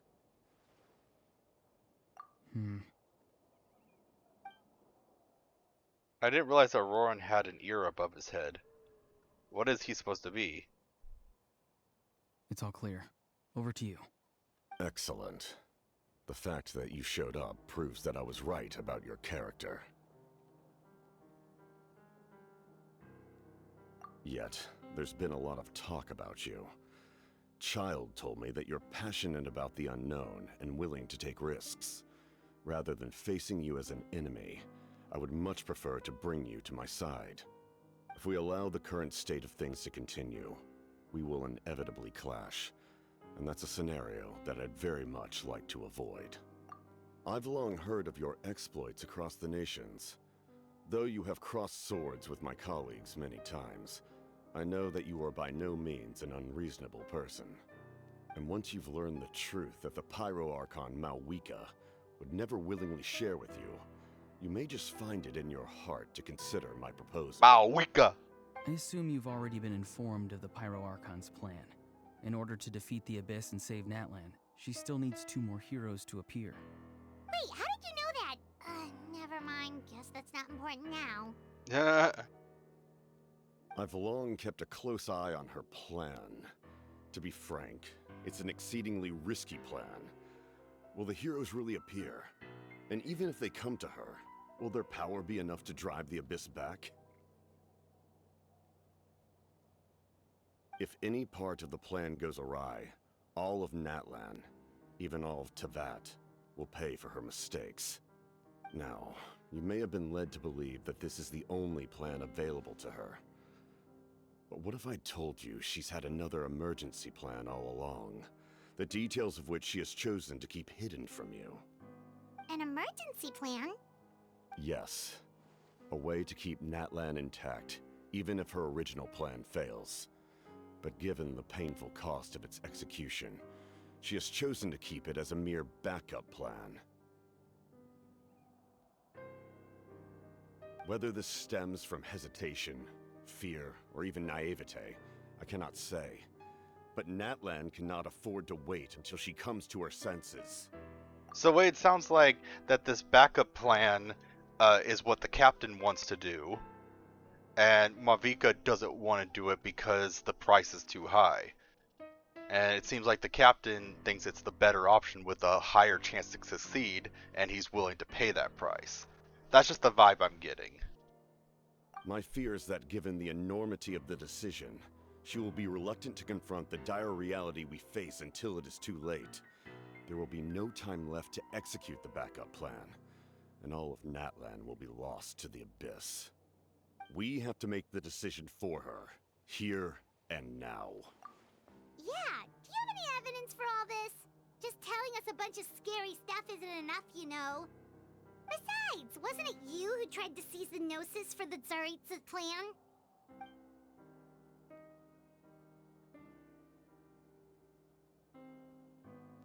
Gnosis has some. I knew you'd be clever enough to see. That's right. I did not seek the Gnosis for the Tsaritsa. Since I was defeated in battle, I must put to rest my thoughts about the Gnosis. But even so, my desire to save Natlan remains unchanged. And now, I have found a new way to solve the crisis. We can implement it immediately if we reach an agreement. Someone's here. See Lolly? Or Malvika? Huh? The captain disappeared! Something is rapidly approaching. Oh no. Wait, if it's rapidly, maybe Malvika because she has the motorcycle? Or, Chaska? No. Something! Bad news, chump! It's your granny! Okay, never mind, it was just Seat Lolly booking it, I guess. See, Lolly! When did you get here? I knew something was amiss after we were separated. Hidden ceremonial tools, an unconscious traveler. I must say, I'm very curious about what you're up to. How dare you go behind our backs like this, Auroron? Colluding with the Fatui? Really? I mean, I would have waited, Seat Lolly, until they explained what his plan was. Because right now it's just up in the air and we don't know what their goals were. The only thing we know is it has something to do with the Gnosis. If you had waited a little bit before you showed up, we might have been able to get more information. So, whether or not his plan is the better plan or not, which I'm thinking probably not, because they said that the price is really high, and Genshin usually goes with the whole fact that they try to get the best possible outcome, which would be probably Malvika's plan, which has the least amount of sacrifice. But we don't know what the plan is at all. So, like, if the sacrifice was just like breaking the Gnosis, then shoot, go for it. I mean, those things have only been trouble so far. But if like it was a plan that said that it had to sacrifice half of Natlan to destroy the Night Kingdom or something like that, then maybe you might want not to do that one. Oh, here we go again. Cat got your tongue, huh? You really think you can avoid a scolding just by staying quiet? Well, I mean, you did just punch him in the intestines, so might want to let him get his breath back a bit. I'm not trying to avoid anything. Oh, and now you're talking back. Well, go on then. Explain yourself. What the heck are you up to? I'm sorry, Granny. I feel so guilty. You! That's it! Where are my tools? I swear if I don't teach you a lesson right here and now, I'll... Wait, see, Lolly! Please, calm down. We, still learned a lot of info, didn't we? Like the fact that the captain isn't trying to seize the Gnosis anymore. Wait, he isn't? I thought he said that it's still part of his plan, isn't it? Or maybe that was originally part of his plan and there's something else now, I guess? So, maybe just save the scolding for later, okay? Listen well, Auroron. You're only getting out of this now because of the Traveler's plea. This isn't over. You hear me? You're right, Traveler. Let's go. We can discuss this more back in the city. You two keep an eye on Auroron for me, okay?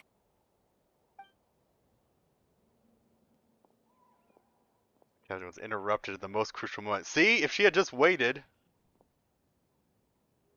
Does he even... But the thing is, even if Auroran knows part of the plan, I doubt the captain would have given him everything.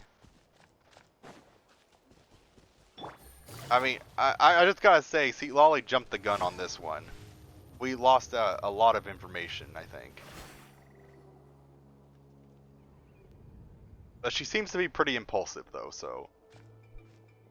In all my years, I've never had a child cause me so much grief. Do you seriously not see what's at stake here? You've got a head on your shoulders, Auroron. Use it! Seriously, in all my years, how many years is that?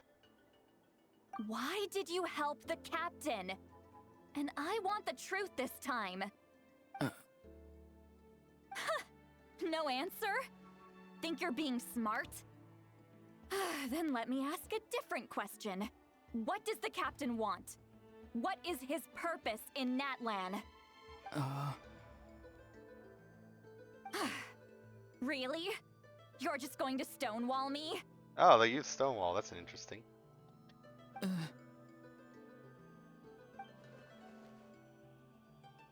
Just use your brain for a second. What do you possibly stand to gain by helping the captain? Only endless trouble awaits you and everyone in the tribe. You've always been a good kid.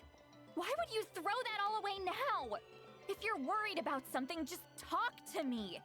Granny would much rather we had a conversation instead of constantly clashing like this. I mean, she's got a point. Like, nothing's gonna get resolved unless you talk about it. But at the same time, we don't know his full circumstances. What if there is a problem with telling her? Well, like I said, see, Lolly interrupted the conversation with the captain. We don't know his full goal or plan or something like that. So we don't know why Auroran's refusing to tell St. Lolly. In normal cases, it's usually better to open up and have a clear conversation of the situation. But in this case, we just are lacking too much information for me to reprimand Auron for holding back or not. Why is he staring at us all of a sudden? I'm sorry that you have to hear all this. Indeed, it's like going to visit a friend at his house, only to suddenly hear your friend berating a naughty Saurian. Wait, what? Well, that's an oddly specific analogy. Wait, did one of your friends really do that? Yes. And every time my friend scolded his Saurians, they would look at me the same way you're looking at me now. Helpless and embarrassed. Wait, but you're the one getting your head chewed off. Yeah. Stop making this about us! Yeah. Indeed, you've got a point. Then please just hang in there for a little while longer. Granny should be done with her scolding session soon. Oh? You dare gossip between yourselves instead of listening to me? You... Wait, I thought she just walked away. I didn't realize she was still ranting as she walked. Sorry, Granny. Sorry, Granny. Uh. Sorry, Granny. You know what? Fine. I'm perfectly aware that everything I say goes in one ear and out the other. You're all grown up now, so why would you listen to an old hag like me? You say all the right things, but then you go and completely ignore me. Well, if that's how you're going to treat me, you can stop sending Aoife over to my place to deliver your stupid vegetables. I don't need anything from you. Okay. Although I do understand St. Lolly's anger here, she really should take a minute to like step back and calm down instead of lashing out in anger, because she's gonna regret saying all these things later. Who's Aoife? A delivery person? That's irrelevant. The point is, he hangs out with this kid, so he must be no good. You kids get to a certain age and suddenly act like you know it all. There's nothing I can say to get through to you. Auroran, if you're still thinking about that so-called duty, then please, just forget about it. The ley lines did not fall to this state because of you. And we've long closed the book on that incident. Seems they've started talking about some kind of tribal history. I'm starting to get lost. Yep. That's not it, Granny. I know you tend to get down on yourself when you're upset, but I can tell I really hurt you this time. All I can say is I'm sorry. His voice. Auroran! Where have you gone? That's what I said. It seemed like there was two separate people. It sounds like he's somewhere super far away, but isn't he right here in front of us? Does that have something to do with his odd-colored I'm eyes? sorry. It's up to all of us to do everything we can to save Natlan. So I've got to go. Wait, what? Get back here this instant! Auroran! What is this? Powder from plant spores? Is that the trick he used? What just happened? How was he able to suddenly get so far away like that? He drugged us. It's a trick of his. If you grind spores into a powder and spray it in the air, it can be manipulated to create an illusion. He pulled it off flawlessly. He must have put a lot of time into perfecting it. Don't tell me that's how he's been hunting in the fields these days. Oh, couldn't he have picked up something more useful? Little brat. That's it. The next time we meet, I'm definitely going to break his legs. Whoa, that's a little extreme. But still, why does he feel like he needs to run from us? If his goal is also to protect Natland, then can't we work together? I'm sorry for interrupting your conversation with them earlier. But even if you'd been able to hear them out, there's no guarantee you would have gained anything substantial. Well, there's no guarantee that we wouldn't either. So you just basically, by interrupting, you got rid of any chance of anything coming out. Auroron probably did everything he could to get away because he knew I'd get the truth out of him sooner or later. Oh, that brat. I swear.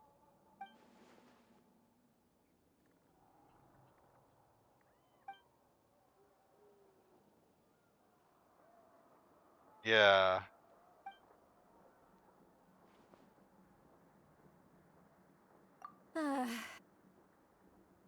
We've got quite a long walk back to the city. Let's take our time. It'll give me a moment to figure out how to explain all this.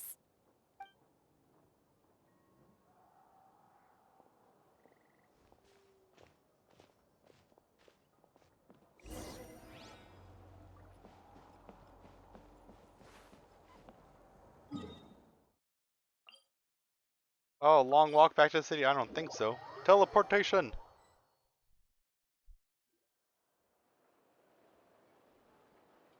Did you figure it out in the 3 seconds it took me to Do teleport? you two have some time? Feeling hungry? How about we get something to eat? You're stalling. Oh, right. It's been a while since we last ate. Now that we can relax, Paimon just realized how hungry she is. Then let's go. We can find somewhere to sit down and talk. Food and drinks are on me. What? Yeah, that one. How did this become Paimonville? Sweet Lolly looks quite down on herself. Alright. It's on Paimon this time. What's one meal to the best guide into that? Wait, really? Just sit back and enjoy, Sweet Lolly. Paimon will take care of it. Yeah, she doesn't Hey, sound come happy at on all. now. You won't even let me take you out for some food and drinks? I just wanted to treat you to a meal. Are you sure? We can save you some Mora. Mora is the least of my concerns. Besides, we're definitely due a meal after all the time we've spent together. Let me get this one. I might be an old hag, but I like to think I'm not completely useless. Sure, that's fine with us. But Paimon doesn't want you to be sad, Sweet Lolly. Don't worry. I'm sure a juicy grilled steak will work wonders.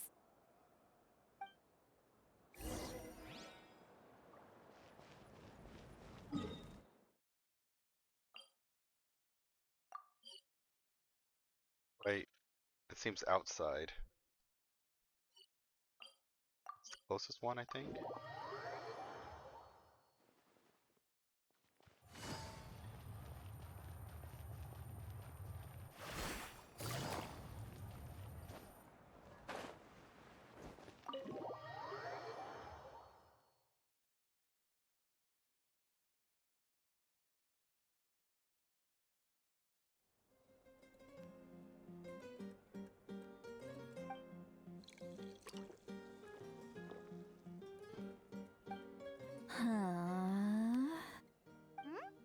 What are you looking at?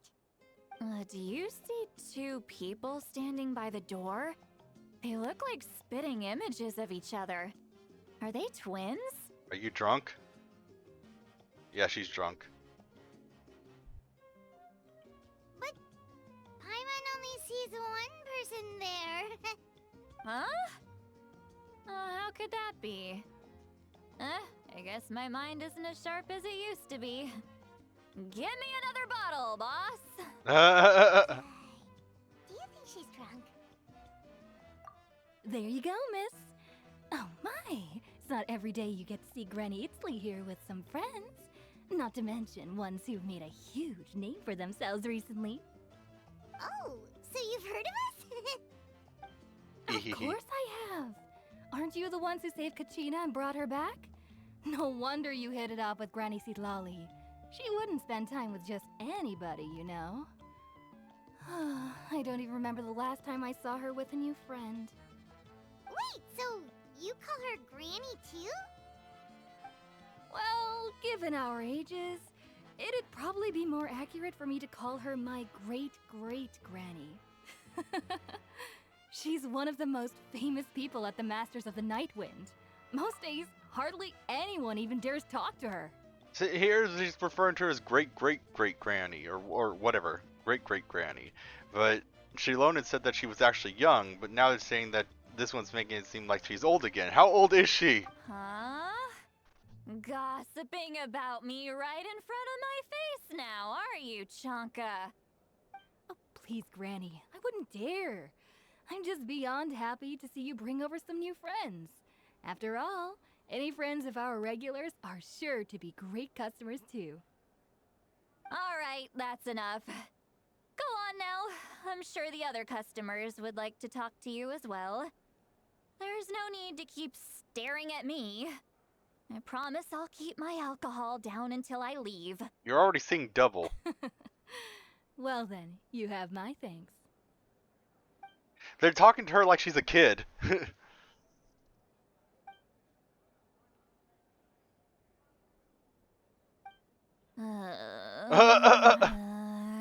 That face, though. Seat Lowie? Who's that? You got some gall calling me by my first name.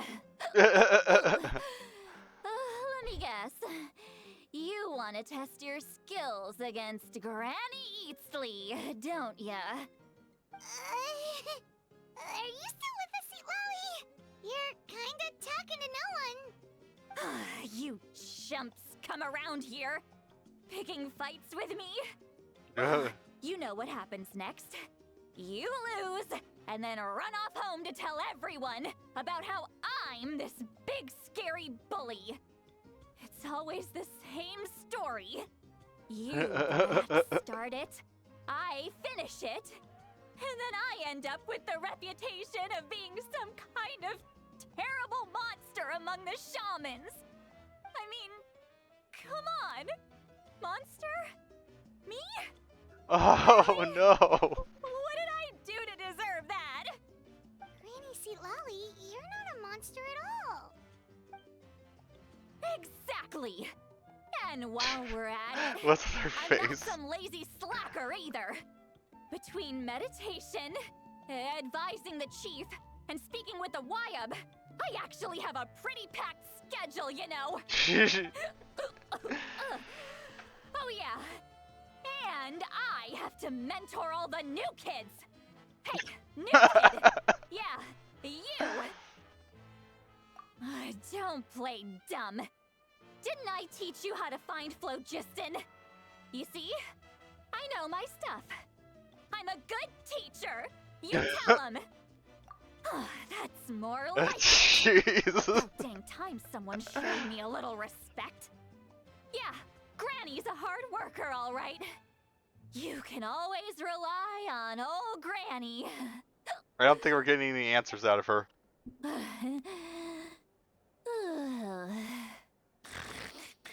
Jeez. Did she just fall asleep with her eyes open? Oh, jeez. Behind this pitch-black curtain, a chapter of hatred reveals itself. Behind the smoke, the lingering smoke. Ah, she's meditating again. She does this whenever she's had a few too many drinks.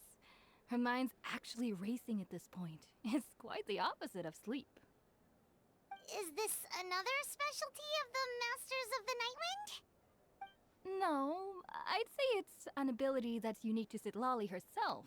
While she can easily pick up everyone else's skills and tricks, few have been able to master hers. Warning, warning. Red, red, the color of danger, has now arisen within that pair of eyes. Huh? What? Traveler? Paimon? What's wrong? What the hell? Hang on, just keep it in. Phew. Okay, it's passed. That was a close one. Okay, she's interesting. You had Paimon worried. Paimon really thought you were about to barf all over the table just now. It's probably gonna come back. How embarrassing. I'm sorry you had to see me like that. That's never happened before, I swear. I've never thrown up. Not once. That is a lie. Oh, there's a chest over there. That's a flat out lie. Because she just literally told the tavern keeper, like, I'll keep it in this time. Maybe think that it was, this is a reoccurring thing. Are you feeling okay? Want to take a quick walk and get some fresh air? There's so much that I want to say, but I can't. Why not? Of course you can. Just say whatever's on your mind. Please, Paimon, it's not as simple as you think. We've only known each other for a few days, right? What would you think of me if I were to start dumping all of my complaints on you after we've only just met? Oh, Paimon gets it. You're hoping that we wouldn't think less of you no matter what you're about to say. No, that wasn't my point at all! Seriously, don't you youngsters know anything about shame? I'm talking about shame! I've lived all these years and still can't get rid of it! Surely, you know the feeling too?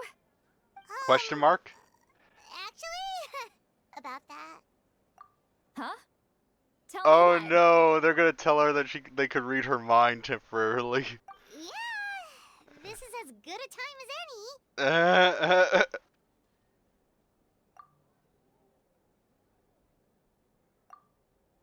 It says.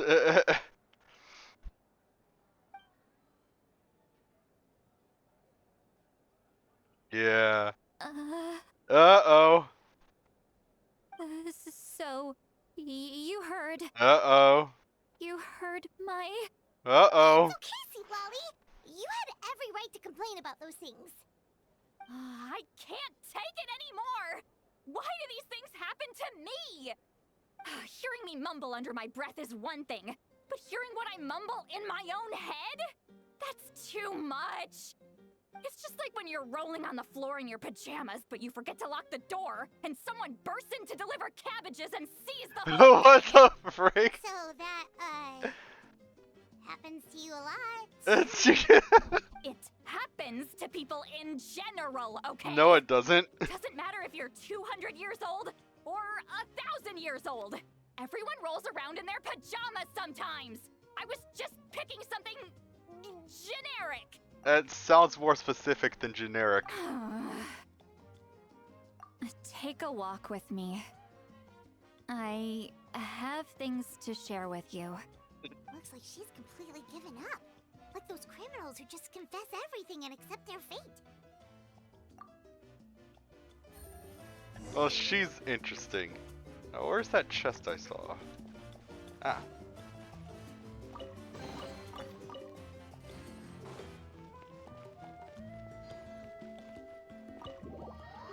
That's interesting.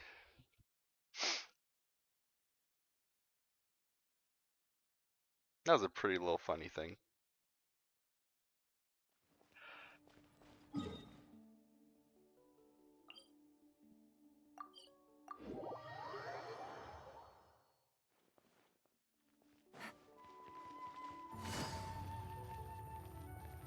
Wait, what? Oh. Sparkles just changed direction all of a sudden. Well, great view, right? I love move. coming here by myself. Wow, it's beautiful! You're making me want to cry. Oh no, what do we do? Please don't cry! I was an expression, okay? A figure of speech. I'm just... embarrassed. Here you are thanking me. Even after you helped me all this time. Let's just have a casual conversation. It's easiest that way. Really? You don't seem like the kind of person who keeps things casual. Well, I guess I used to be more of a stickler for the rules. And you're right, I don't usually open up to the people of my tribe like this. I'm just an eccentric old hag to them. That story's been passed down so long, it might as well be true. But you're just a regular person. The kids of my tribe would have a heart attack if they heard you say that. Granny Eatsley is a powerful figure. Be careful around her. That's what they'd say. Well, you are powerful.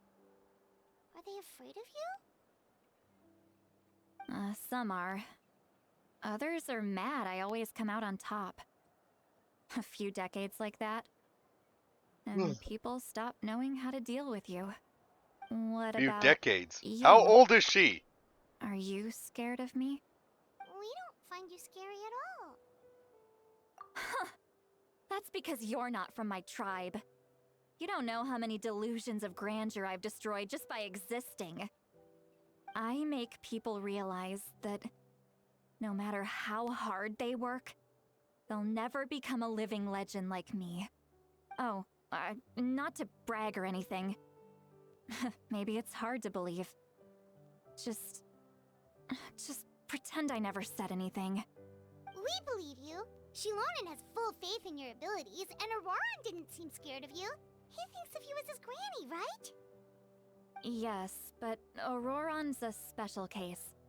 Mawika already told you about her plan. And you've given so much help to Auroran and me. You deserve to learn the full truth. Auroran's not like other people. As I mentioned, he was abandoned as a child. The reason being, his soul is incomplete. Oh. The Masters of the Nightwind view this as a bad omen, capable of bringing about illness and misfortune. No one knows who his parents were. He was just left on a rock in the wilderness. It's a miracle he wasn't devoured by some wild beast. The Masters of the Nightwind believe they can see human souls. And in Auroran's incomplete soul, they saw a possibility for Natlan. A possibility to turn Auroran into a vessel for lost souls. The ceremony would allow lost souls to gather within him. Auroran would then be sent to the Night Kingdom to return the souls to their rightful place, strengthening the ley lines and completing the ceremony. Wait, that doesn't sound right. Now you see the problem. When damage occurs to the Night Kingdom, the souls held within disperse and remain adrift, unable to find a way back to the ley lines. This loss of souls damages the Night Kingdom even further. The ceremony can send back countless souls at once, which would benefit the Night Kingdom and the souls themselves. Of course, the vessel, Auroran, would be sacrificed in the process. Oh. Okay. So, Auroran is the plan B. That's the plan B that Captain was talking about, and Auroran's going for it because he's willing to sacrifice himself to save all of Natlan. But Mavika doesn't want to take that route, and so she's rejecting it. It's only a last minute thing if there is no other option. She wants to try to save him first, though. And Capitan is against that and says we should just do the thing that's guaranteed to help right now. At least that's what I think. I wasn't surprised the chief at the time came up with the plan. The ley lines were already in a terrible state. A suitable candidate for the ceremony appears? And now you have the chance to make things better. Of course you're going to take it. But what does the Gnosis have to do with that? When the chief asked for my opinion, I didn't give my approval, but I didn't object either. So they went ahead with the ceremony. It failed, and Auroron escaped with his life. Pathetic, isn't it? By not objecting, I basically gave them the go-ahead. Maybe they didn't have my explicit approval, but it's not like I did the right thing. If the ceremony was successful, Auroron would probably be dead. Inaction is still action. By choosing not to do something and letting things play out normally, that in itself is a choice. Of course, in my tribe, death is rarely something to fear. But what kind of message would we be sending by sentencing a newborn to death? By using a human life as a tool? It's not right. So, when I learned the ceremony had failed, I was ashamed by my inaction, and absolutely relieved by the result. The plan was never a secret. Or, I guess I should say, there was no point to keeping it a secret. A simple investigation from Auroron would reveal everything. Everyone thought he would be happy he survived. And he never really said anything to the contrary. But just as I was about to put all of it behind me, he asks this question. Would Natlan have been saved if the ceremony succeeded? Well, no. From the sounds of it, it would just delay its end. So basically, doing that would maybe make the fight against the Abyss go on longer, but it sounded like the Abyss was just naturally wearing down the Night Kingdom in general. So just doing this would just temporarily strengthen the Night Kingdom, but it wouldn't stop the Abyss. I think Mavika's plan is to fully stop the Abyss in the Night Kingdom, which is different than just delaying it. Wait, but it's not his fault. He knows that, but he still feels guilty. Auroron has a strong ability to perceive souls, more than any of us. He understands just how dire the situation with ley lines has become. Maybe he chose to work with the Fatui because he still thinks he owes a debt to Natlan. I can only imagine what they told him. Traveler, didn't the captain say he found a way to solve the crisis? Maybe that's what brought Auroron into this. Anyway, we can't just let things go on like this. We have to convince him to come back. You don't look so good, Seatlolly. Maybe you should head back and get some sleep. Probably drank too much. It's okay. The fresh air is doing me good. Okay. Forget that. I need to go home. I hit it a little too hard. You've helped me so much already. How do I even begin to thank you? It's a name thing. We're friends, aren't we? Besides, you already said you owe us a favor, so you don't need to worry about us. Good point. Well, I'll go home and get some sleep. We can figure out our next move in the morning.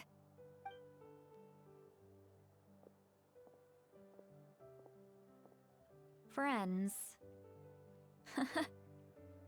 I like the sound of that. Auroron's probably back with the captain, don't you think? You mean about the backup plan? Do you really believe what the captain told us? Yeah, you're right. We should just go to her directly. But she's probably asleep. We can find her first thing in the morning. For now, let's... go to bed. That was the delayed yawn animation, though. Take it easy.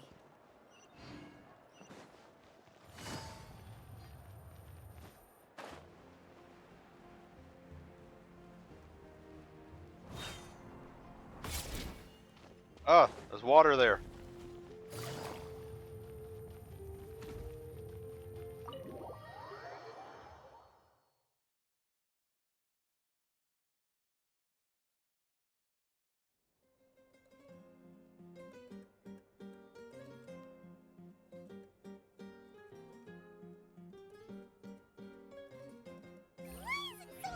the outside. Pirates still have asleep. Well, guess we should see what's going on. Yeah, I can't see Lolly. I like her whole thing with the pillows. Return to the skies. I like the pillows. Show no mercy.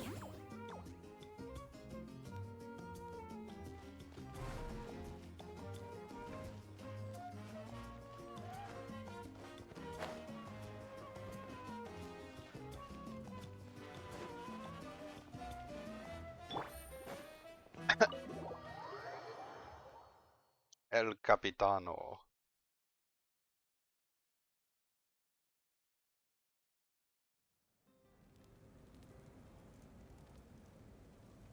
Ah, you're already here. I was just about to come get you. Wow, you're up early. That's impressive, especially after all the drinking last night. Let's not bring up last night. I'm embarrassed about the whole thing. Anyway, I was also woken up by the commotion. Looks like all the warriors from the stadium are on the move. I heard many areas have been attacked by the Abyss, including the Masters of the Night Wind. I need to head back right away. The Abyss attacked again? Are you sure you can handle it on your own? Do you need our help?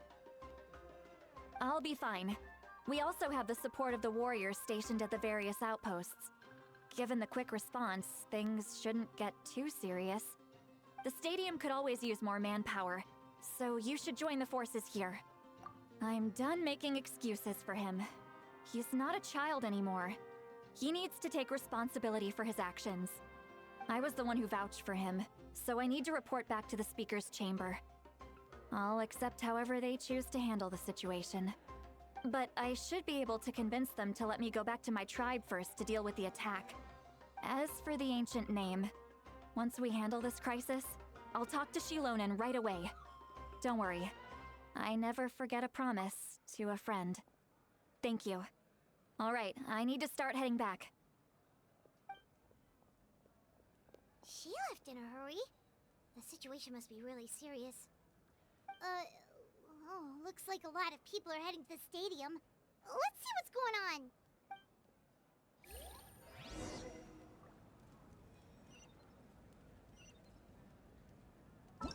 Can I do focused experience mode for the main quest? Yes, I can.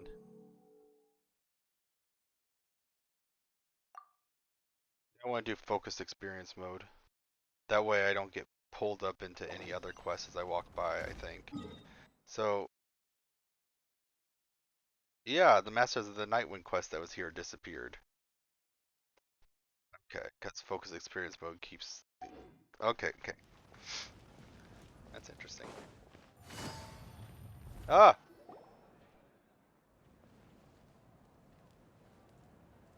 Traveler, over here! Amovika's up there. Perfect. Our star outlander has appeared. Oh, you're all here! But, what's with the whole star outlander thing? Just my way of saying how awesome you are. We've got a real emergency on our hands, so this is the perfect time for you to show off your skills. Alright, but can we get a quick rundown of the situation first? The Abyss suddenly attacked the Collective of Plenty, the Masters of the Night Wind, the Children of Echoes, and a number of our camps and outposts in the wild. Yes, and the attacks are increasing in frequency. The tribes have plenty of defenses, so they're safe for now, but I can't say the same for the adventurers and merchants stuck in the wild. Chaska and I have been searching for survivors and treating the wounded. We just got back, but we need to head out again soon.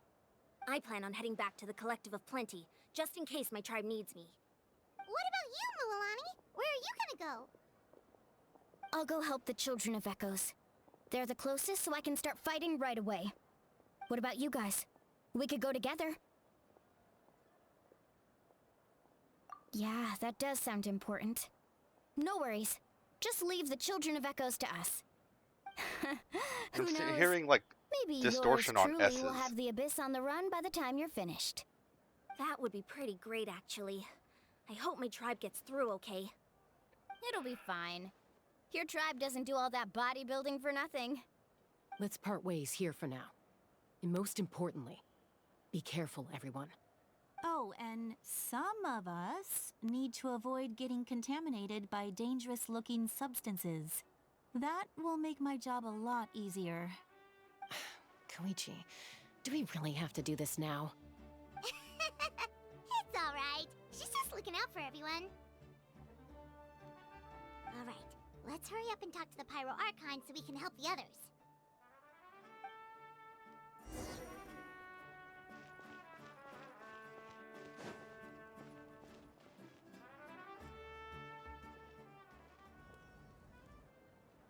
Oh, it's you two. As you can see, things are not looking good right now. People across Natlin are in danger. Look, I'm very interested in your recent adventures, but this is not a good time. So we'll have to keep our conversation short. That's alright, we're also in a hurry. We're gonna go help the Children of Echoes after this. What?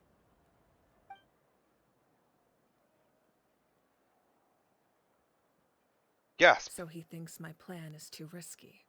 He thinks I'm being stubborn. I shouldn't underestimate the Fatui's ability to gather intelligence. The Gnosis does have that function, but there's more to the story.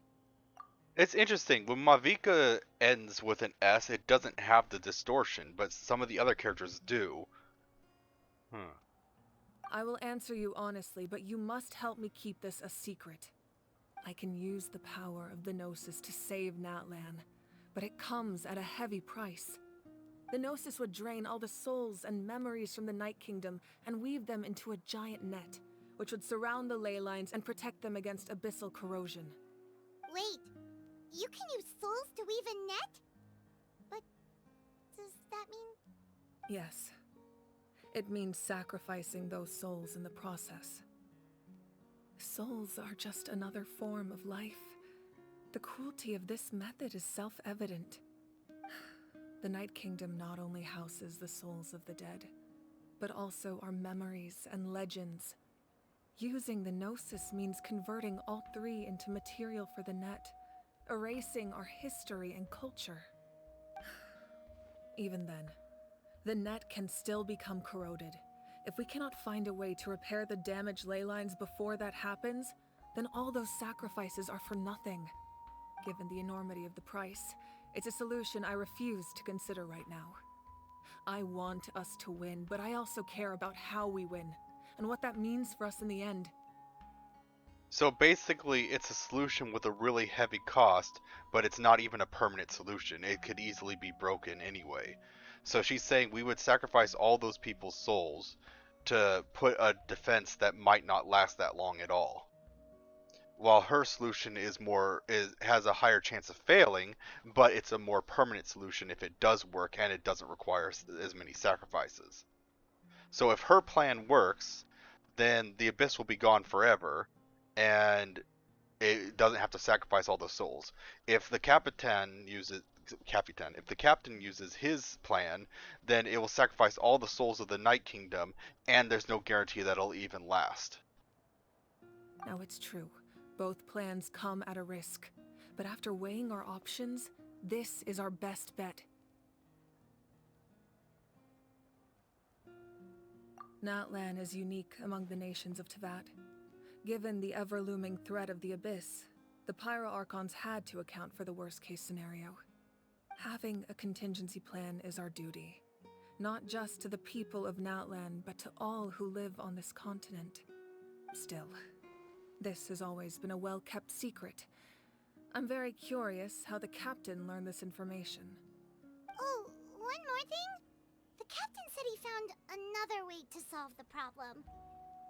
Could be equally as extreme, though. Without the Gnosis, he should have no other option.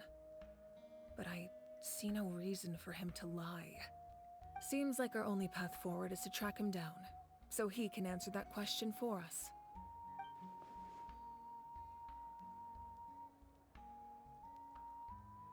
Judging by your expression, you must have doubted me, even if just for a second. Not even a little! We would never... Wait, what are you talking about, Traveler? Just as expected. I appreciate your sincerity. Maybe it was out of caution, anxiety, or simple curiosity, but know this. No matter what, our goal remains the same. We both want to save the people of this land. So now that you have your answer, do you still doubt me? You scared Paimon. You've really got a lot of guts, Traveler. I mean, That's a good thing. Oh, and feel free to call me Mawika. It's what all my friends call me, and I like it that way. I mean, you say that he's got a lot of guts, but it's not the first time he's fought up against an Archon 1v1, so... As for the captain, the intelligence officers we assigned to the Fatui should be back soon. We'll get our answer then. That's great. Sounds like we just have to wait a little longer. Not just yet. Even though the Abyss is attacking several locations at once, I'm confident the warriors stationed in those areas can handle it. Don't worry. I just need to finish coordinating our available manpower, then I'll take a small team to handle the difficult locations. Wait, you're going to fight in person? Didn't you give up your power? That's true. I'm far less powerful than a god in my current state. But don't forget, I was an experienced and powerful warrior before I ever became the Pyro Archon. No matter how you look at it, my duty is on the front lines. Oh, now you doubt my strength. That hurts, Traveler. If we had time to spar, you might think otherwise. Well, I mean, no matter how strong you are, you can still stretch yourself thin. Anyway, even if we respond to these threats in time, it's not a permanent solution in the long run. Shadows. I've considered moving my people to other nations, but given their close connection to the Night Kingdom, a forced evacuation would have devastating consequences. I've told the chiefs of each tribe to strengthen their defenses and advise people against leaving their settlements. Now, I just need to find the right time to disclose the true nature of the crisis to the people of Natlan. Paimon's a little worried about how people will react. Yes, but that won't be the only response. In any case, that's for me to worry about. I'll let you know when we have more information on the captain. All right, we should head out. Maybe we can join up with Milani. She can't be too far ahead. No need to worry about me.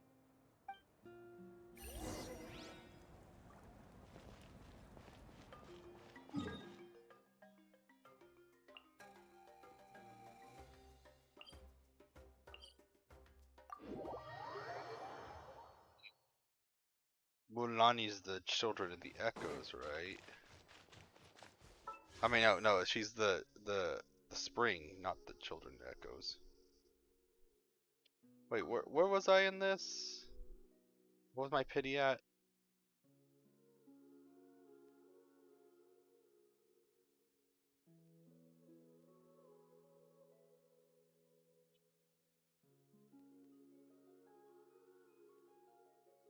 So, I should have enough wishes if I buy that to get my guaranteed.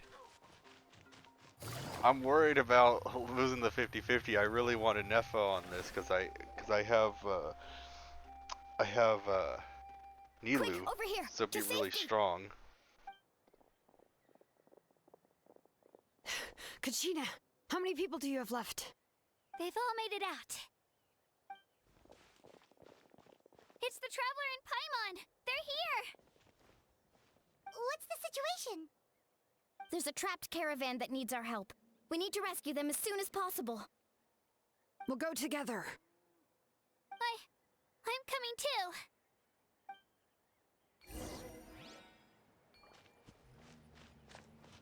How far is it?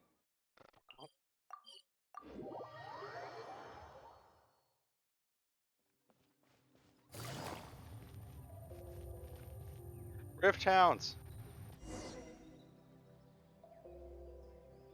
Stay safe. What? We've got this. Oh, what the? That's interesting. Oh. Oh, I sneezed. My hands were full. Oops, wrong button. Right here.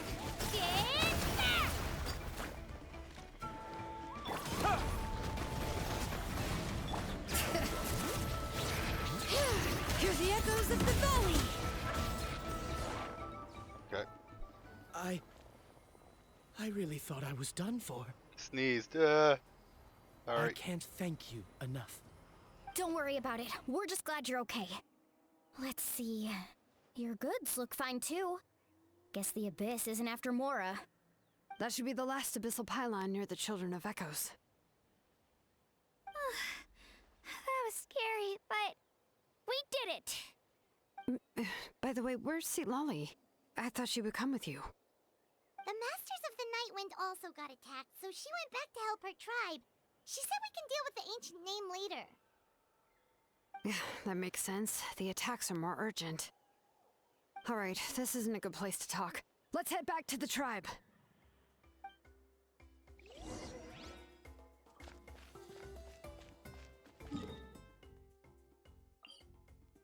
It's like no distance whatsoever.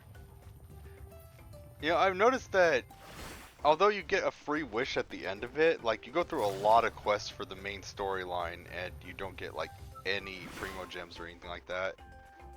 Like I don't think I've gotten any primo gems from this quest. I was like Looks like a few people were hurt after all. Oh, I should have got here sooner. I had 200 something primo gems before I started recording, and I still have 200 something primo gems. So The Abyss threw a lot at us at once. I rushed out as soon as I heard the alarm, and there were already so many monsters. Before long, Kachina brought over a whole group of warriors, and just like that, we destroyed several pylons as a team. I wasn't in charge or anything. We just happened to be together. Still, I think this proves that camping in the wild was a great idea. That's how we were able to respond so fast. Sleeping on the wet grass was pretty uncomfortable, but it was worth it. it was worth it. You mean the situation in the Night Kingdom, right? Yeah, I feel the same way. We've managed to keep it a secret all this time, but more and more people are realizing something's wrong. It's impossible not to feel anxious when things are getting worse by the second, and all we can do is wait. And we still don't know when the final 2 heroes are going to appear. That just means we need to buy the Pyro Archon more time. Keep pushing, everyone. Every battle is worth something. You really are an eternal optimist, Mualani. You always find a way to cheer people up. Why, thank you. I guess it's one of my better qualities.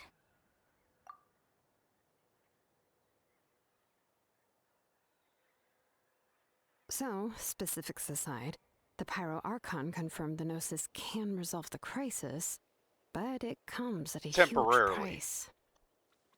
And somehow the captain finds out about it, goes to fight the Pyro Archon, and calls her out for having a solution but refusing to use it. Honestly, if he has the same information as us, I can't really blame him. It's probably because our plan is so risky. We don't even know if the 6 heroes will reunite in time. We talked to Moika before we left the stadium. According to her, the cost of the captain's plan is too high. And, well, it makes sense. If that was truly the better choice, she would have picked it. Anyone else kind of concerned about the fact that they said the Gnosis can pretty much destroy and control the soul, like the souls of everyone who's died in Nightland for centuries? Like, how powerful are the Gnosis? Like, the other Archons kind of gave them away saying, oh, they're just little trinkets, they're not really worth anything, blah, blah, blah. But now they're saying, oh, yeah, it can control the souls of probably hundreds of thousands, if not millions of people. I don't know. It's kind of weird when you go based off, like, in game, there's not hundreds of thousands of people, probably. But I think story-wise, it's supposed to be bigger. You know, it's like the WoW conundrum. Like, you go into a city in WoW, and do you really think there's only 3 buildings in a city? Oh, not this again. I have to restart it. Sorry. Pause it. Okay, and we're back. And, well, it makes sense. If that was truly the better choice, she would have picked it. Yeah. Yeah, I trust the Pyro Archon. When I was upset about Kachina's disappearance, she was really sincere and patient with me. Plus, she burned down all those precious mementos for Kachina. She's already proven how much she values even a single person's life. When it comes to Natlan's survival, There's no way she would hold back. I agree. Maybe the captain weighed the costs and came to his own conclusion, but I'm sure we have different priorities. Life is important, but so are history and memory. As the Archon, she can't tell us everything, but it seems like she wasn't holding anything back this time. The next question is, if the captain found a new way to save Natlan, how come the Pyro Archon has never heard of it? Probably because he's more ruthless and she hasn't considered that path. Yeah, and isn't he from Snezhnaya? Why would the Fatui want to save Natlan? Well, the Fatui are actually from all different regions. They just work for the Tsaritsa who's in Snezhnaya. I mean, wasn't father from our Latino or whatever, wasn't she from Fontaine or something?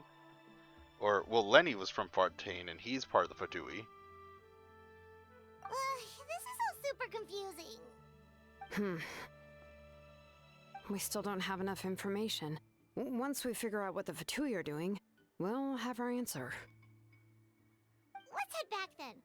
Moika said her intelligence officers should return soon. With how many Fatui there are, someone's bound to give something away. Sounds good. I have a few theories of my own. With a bit more information, we just might get to the bottom of the whole thing. Want to join our garrison, Mililani? I was just about to ask. Count me in. If I was just a bit faster, we could have prevented a few people from getting hurt. People who could help us in the next battle. It's all a chain reaction. Then you should go register right away. It shouldn't take long. Everyone's looking for people. Register? Nah. I'll just follow you around. You know, go where you go, do what you do. Okay, but then you have to follow my orders. You got it. I just don't want to make the trip back. It's so far. All right. See you all later. Let's get together and celebrate once this is over. Oh, you Celebrate good times, come on.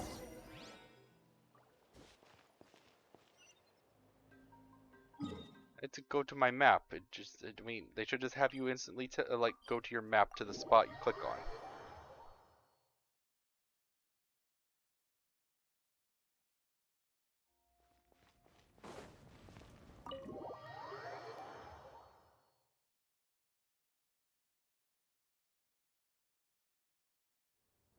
Moika! Oh, Chaska and Koichi are here. Wait, are you okay, Koichi? I'm fine. No need to worry. They ran into the Fatui while out on a mission and decided to follow them. The Fatui? Calm down and let me explain. Here's what happened. Oh, it's a flashback?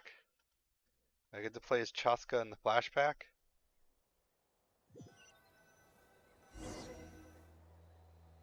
Watch out. It's the Fatui. Were they attacked by the Abyss? No, wait. It looks like they're protecting a group of travelers. Over there. Do you see?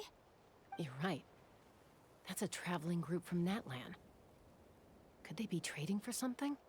Let's keep observing for now. We're glad you're okay. Given the appearance of abyss monsters all over Natlan, you should cancel your journey and seek shelter at the stadium or one of the tribes. Thank you so much. I wish there was something we could give you. We don't expect anything in return. We were out on a mission and saw you being attacked. It was our decision to help. If you truly wish to repay the favor, you can keep this a secret. If anyone asks, just say you were saved by warriors from Natlan. Oh, okay. We can do that. But... We're not asking you to cover up our activities. We haven't done anything illegal. Our captain simply wishes to remain undisturbed. Nonetheless, the decision remains yours. If we wanted to keep you quiet, we would have employed a harsher method. Got it. We'll get going now. Did you hear that? They mentioned a captain. Isn't that who the Pyro Archon is looking for? Exactly. We could be onto something big. Still, there was no trade. They were just helping people in need. I didn't sense an ulterior motive. I didn't believe the captain when he said he wanted to save Natlan. But based on what we just saw, it's possible he was telling the truth. Maybe we've been wrong about the Fatui this whole time. It's too early to say. Let's follow them and see what's really going on.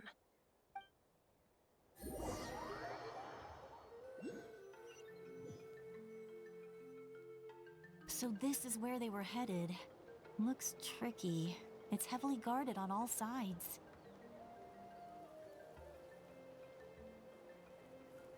Koichi, wait for me here. I'll go in and check it out. Oh, no you don't. How are you planning to get through all the guards? Look, I can use this terrain to my advantage. With our tribe's special way of getting around, I doubt they'll see me coming. We still can't see anything on the inside. What if you can't find cover? You won't have anyone to watch your back if you go in alone. The more heavily guarded the location, the more valuable the secrets. Even if the captain isn't here, we can still figure out what the Fatui are planning. That intel is worth the risk. Fine. You're not gonna listen to me anyway, so let me come with you. That's even more risky. You've been running around saving people for days. You're already at your limit. Also, doesn't she like not have any combat ability? What if they end up getting caught? Like, what's the point of her going? What can she do? I'm confident I can protect myself. I'm not sure you can say the same. At least right now. I can. You really believe that? Fine, don't believe me. But you can't honestly tell me infiltrating a heavily guarded Fatui hideout all on your own sounds more reasonable. You know, growing up, even if I insisted on doing something, it never gave you any trouble. I'm not sure you can say the same. All right. If we start arguing, this will never end. We can't let this opportunity go to waste. Guess that means I win. Don't worry, you're not the only capable young person from our tribe. I can handle this. All right, same plan as usual. We split up, communicate with hand signals, make sure our blind spots are covered, and support each other once we strike. Got your ropes? Yeah, let's go.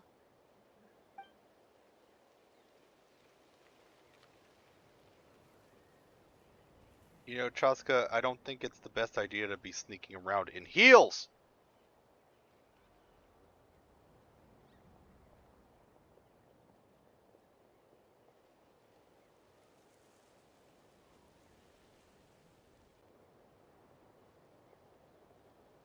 The Fatui have eyes all over this place. I should wait for Koichi's signal. She's wearing all white, what makes her stand out.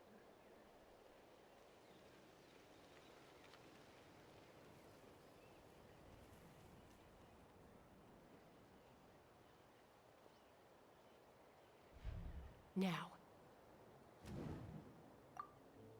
Oh.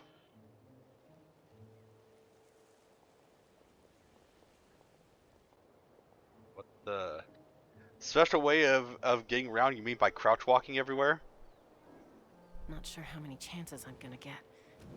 I need to act.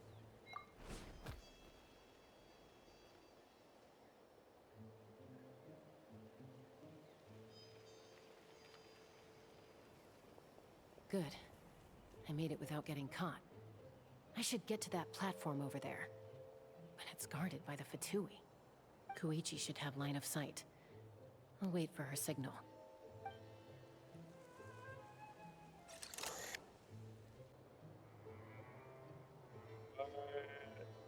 What do I do? Oh, nothing? It's not controlled. That's it. Now's my chance.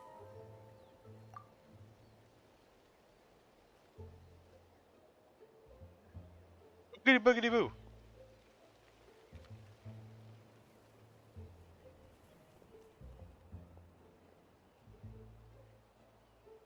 It's no use staying in one place.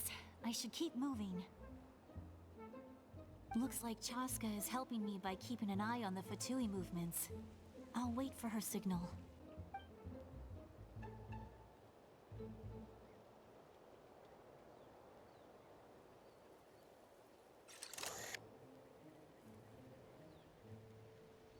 Time to move. Oh. Whew. That was close. Almost got caught. Probably can't make it over in one go. I'll wait for my next chance. Now's my chance. I'm not controlling her at all, just Chaska.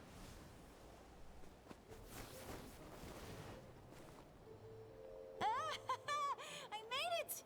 That'll show my sister. I thought she was saying it out loud. The Fatui's occupying all the best locations. If we could just get past them somehow. Wait, I've got it! What that? Toss out the mysterious sphere. So I'm the one tossing it, and I don't even know what this is.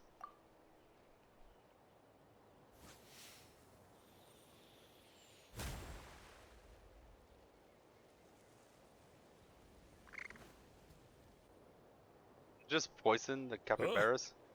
What's that noise? Did something explode? Oh, it stinks! What the heck is that? What do you think you're doing? I could ask you the same thing! Good, they're arguing. Looks like they just needed an excuse. They've probably had enough of this job already. The people on the hill over there left to help their comrades. This is our chance. Wait, so the Fatui are working with some of the tribes? Like those seem like tribes. Chaska? I hope she gets this hand signal. That's Koichi's signal. Smart idea. Alright, time to move. Give me your hand, quick. Coming!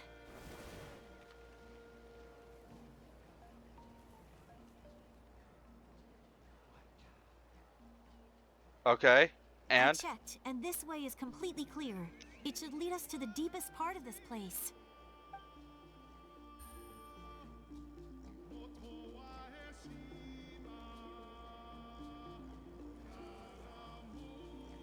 There's a cube. Well, not really Pretty cube. helpful, right? You know, everyone usually jumps at the chance to work with me.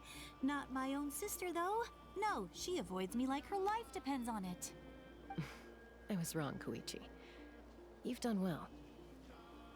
Wait, you're just gonna admit it? Now I look like the mean one. Mean Let's what? focus on the task at hand. Mr. Grinch. We're in the heart of enemy territory. The more time we waste, the more dangerous this becomes. All right.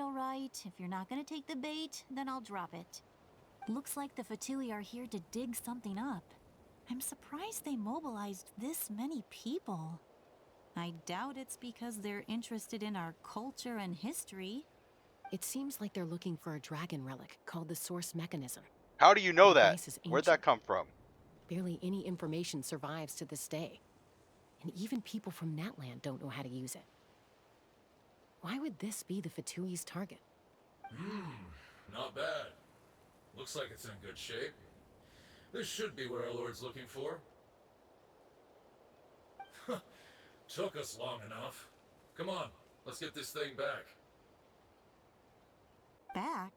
Back where? Should we keep following? You really want to keep going? Of course. We make a good team, don't you think? No reason to stop now. What was that sound? What was that? Little Uh-oh. Metal Gear We've been exclamation spotted. point. Time to go. Falling rock incoming! Watch out for your gadget! What? You'll regret that! After them!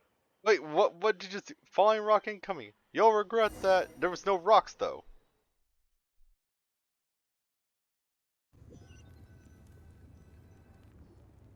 Once we got them off our tail, we went back to observe some more. They'd collected several identical pieces of something. It looked like they were waiting, though. So we decided to come back. So, Koichi got injured trying to get them off your tail? She pushed herself too hard and collapsed on the way back to the stadium. Well, I didn't cause you any trouble while we were fighting, right? So my perfect record remains. You've done very well. I could make a comment on knowing your limits, but it's not my place. I know. I'm already reflecting on my actions. So, our current intel suggests the Fatui is after the source mechanism. The device is a complete mystery, even to us. What does the captain want with it? I have no idea. But it's safe to assume the device could serve a similar purpose to the Gnosis. Shilonen, I need you to gather every scholar in Natlan familiar with the secret source. Yeah, I'll get right on it. Thank you both for your hard work. Koichi, it's time for you to get some rest. Oh, and there are gifts from your patients waiting at the speaker's chamber. I've prepared a small gift of my own as a token of gratitude. I'll send it to your home along with the others. My patience. That's so nice of them. Guess that means I'm doing something right. You don't need to give us anything, Archon. We were just doing our duty for Natlan. I should take Koichi home now. Well, if Koichi doesn't want her favorite Saurus crackers, then... I accept. Thank you, Archon. What am I gonna do with you? There's some for the rest of you as well. They're one of my favorites too, so don't be shy. I'll start investigating the source mechanism right away. If I learn anything, you'll be the first to know. Yummy snacks!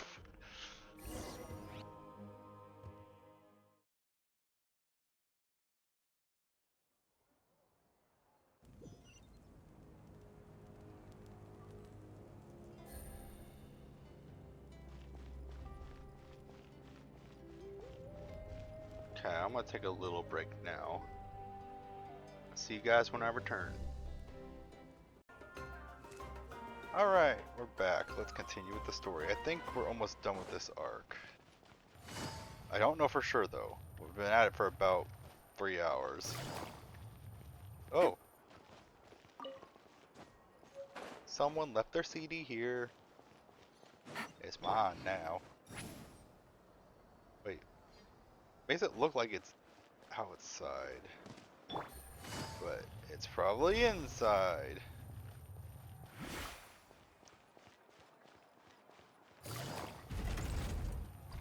Oh, no, it's outside. What's next for you two? What is next? I'm taking Koichi home. With our parents there to keep an eye on her. I can make sure she actually rests. Hey, it's not like I'm some kind of prisoner. I'll be fine in a day or two. There's no need to go all the way home. That's what you always say. Everything's no big deal until you collapse. What if the Abyss attacks again? You're saying if I let you rest in a hotel, you're not gonna rush out the minute you hear the alarm? No, she probably will. I won't. Triple promise I won't. Mm-hmm.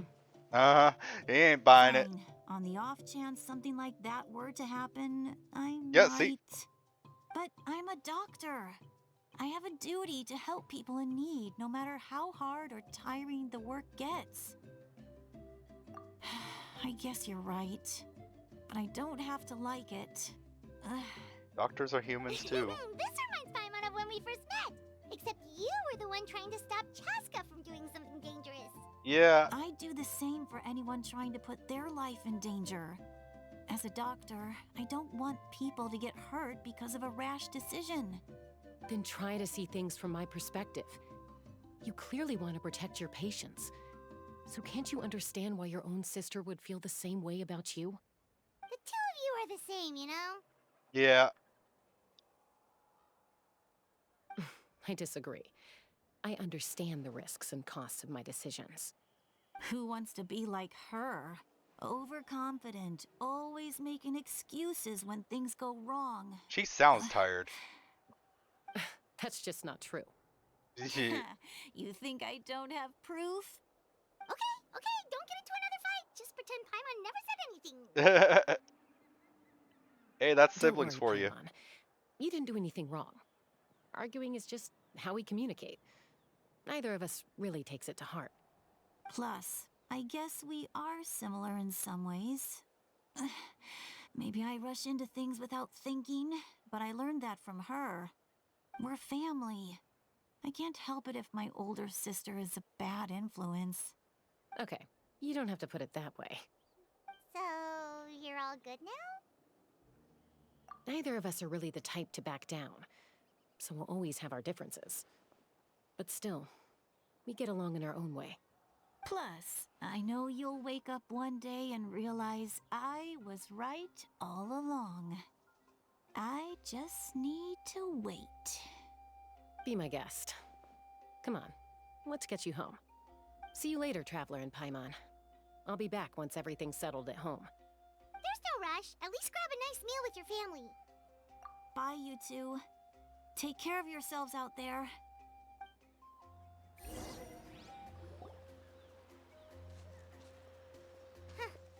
Those two will probably make up for real at some point, right? Well, we've learned a lot. Let's go over everything that we know so far.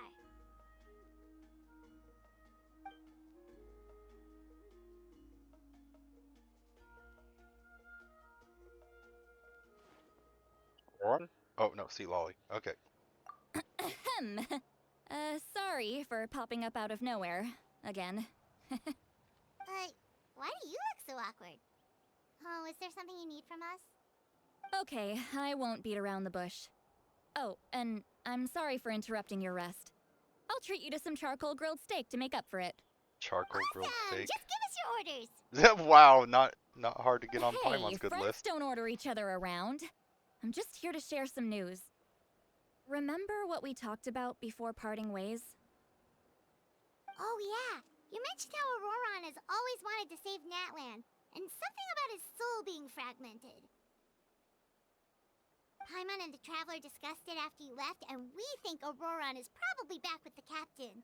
What do you think? I agree with your hypothesis. And just now, I confirmed it myself. Auroron came back. He helped the Masters of the Nightwind defend our camp. What? He came back? Yeah, but it sounds like he left again, probably. I told him to give up whatever he's doing, but he refused.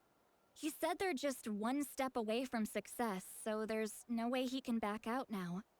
Apparently, he came back to fulfill his duty to our tribe. When he left, he said it was because he still has a duty to Natlan as a whole. I have a feeling that the plan is Auroran's plan to sacrifice himself. I'm surprised you let him go at all. I had to prioritize my tribe. Besides, the situation was intense. I couldn't focus on outside and inside threats at the same time. Plus, he was on guard. He knew I would try to go after him, so he made sure to keep his distance. I kept an eye out for a good opportunity, but it never came. All these years of calling me Granny, and I couldn't do a single thing for him in the end. Don't say that! Your tribe all raised him together, right? That couldn't have been easy. After trying to sacrifice him. You're right. Seeing him come back reminded me of when he was little. Running around the tribe, dropping by random houses right and left. He's not only a child of the Masters of the Nightwind, but a child of Natlan. It's only natural for a child to want to do something for their family. Besides, Auroran is my apprentice. He might have a few tricks up his sleeve, but I guarantee I know every single one. Wait, what are you saying? Look. Remember how I said Auroran's soul is fragmented? This is the talisman I created to keep it stable. And this gem is what makes the talisman work. It just so happens that Auroran is due for a gem replacement. Since I can't get close to him, I put the new gem in a supply bag and asked Aoife to bring it to him. You guys know Aoife, right? No? Nah. Well, he's a pretty famous vet around these parts. He's always bringing me all sorts of things, and he happens to be very good friends with Auroron. Aoife doesn't know what's going on, so he agreed, no questions asked. Auroron would find the gem as soon as he opened the bag. He knows how important it is, so I knew he would make the switch. He probably suspected that I tampered with it. But here's the catch. The trick is on the bag. The moment he touched it, a portion of his memories were copied onto the old gem, which he no longer needed. That's amazing. You can do something like that? Very Most convoluted, people it sounds can't, like. But I can. That trick he used to bring you to the Night Kingdom isn't anything special, by the way. My technique is much more subtle. He won't notice anything.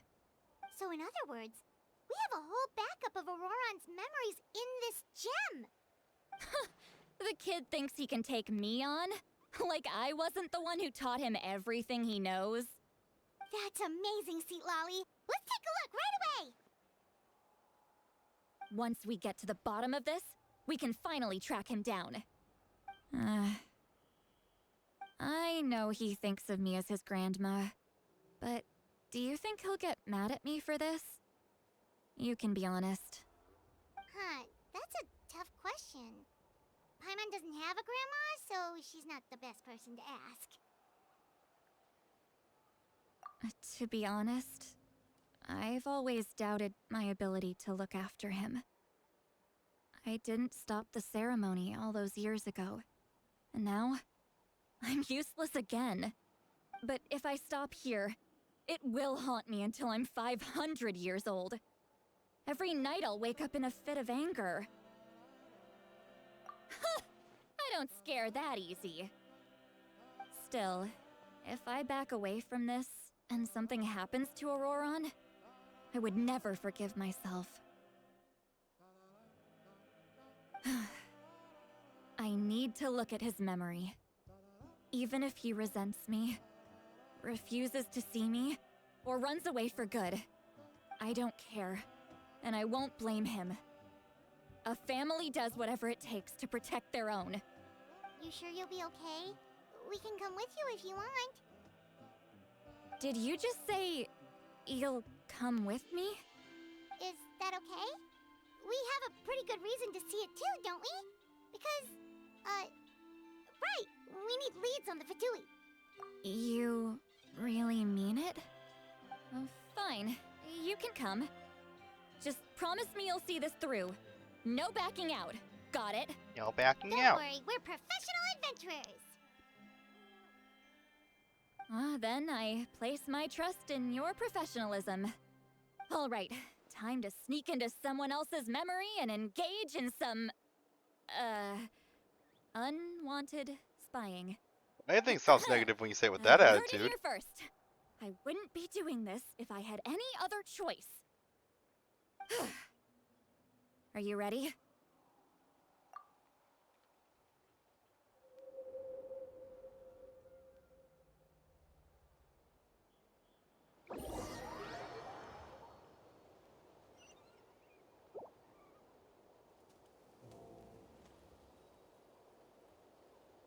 Look how good you're doing. You'll grow into nice big radishes in the future. Radishes. And you? Aoife says you're taking up too much space, but I think you're a good tree. What do you think? Hey! How's it going, Auroron? The plant whisperer. Good. How are you, Uncle Okanbi? Ah, can't complain. What you up to? Naming your vegetables again? No, just some idle conversation. Sounds fascinating. What did they say? They told me you were coming and that you would take some produce with you. Only if you're offering. By the way, I ran into Aoife yesterday. He told me Chaska's fostering a saurian at his place. Said the thing trampled over a part of your radish garden. I hope you two didn't get into a huge fight. No, don't worry. I'll find a way for him to make it up to me. I've already wrapped your share of the produce. Here you go. Carrots! You really knew I was coming. That's pretty amazing. Light up the smoke and you can see the path through the shadows. That's what everyone says. Hey, have you seen that strange group of people that just appeared out of nowhere? Appeared out of nowhere? I don't think so. It's the Fatui. Their leader seems like a big deal. He didn't bring many men with him, but they're all elite warriors. It seems like they're looking for someone, but I wouldn't go around asking too many questions. If you run into them, be careful.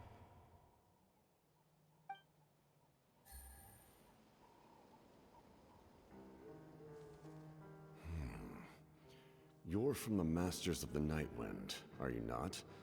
Why do you live here alone? I enjoy living by myself out in the wild. I guess you're from the Fatui, the one everyone's calling a big deal. Not an inaccurate description. It's not inaccurate. I'm looking for someone who may be known to you. Citlali is her name. Granny eats sleep. What does an Outlander want with her? I've heard the name. You have business with her?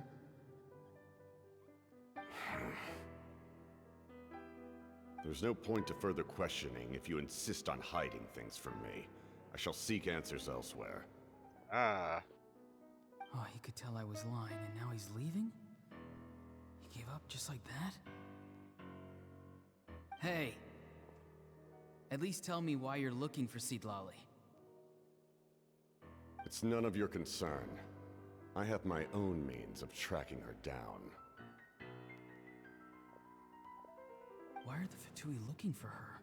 What does she have to do with them? I can't just let them go like this. I have to figure out what they're planning.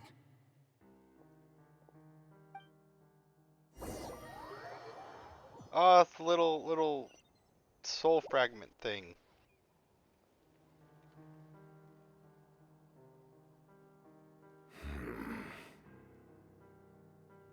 They've just been studying the ley lines and asking for leads on Granny. I can definitely rule out some sort of invasion. The situation has seen no true improvement. The Pyro Archon did not fulfill her promise.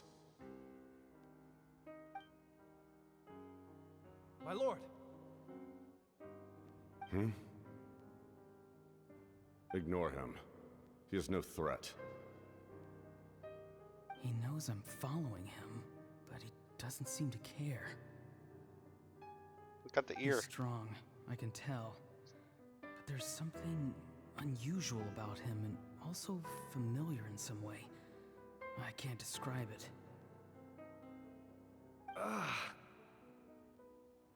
What is Auroran's it? papa?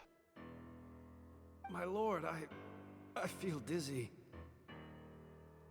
A ley line disturbance. Certain presences have been forced to wander outside their rightful realm.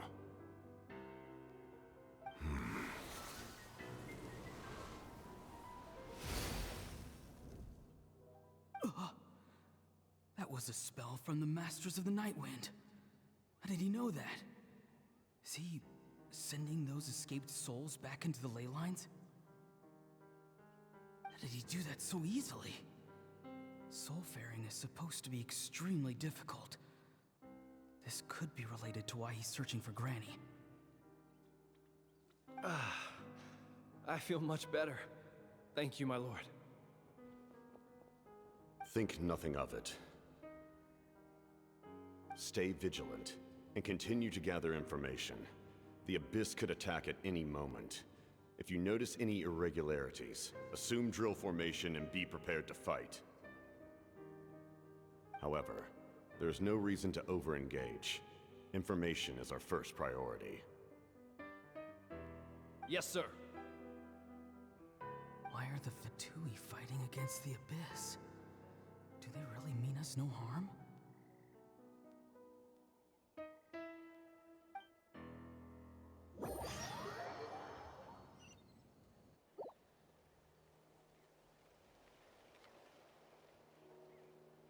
Or do they now?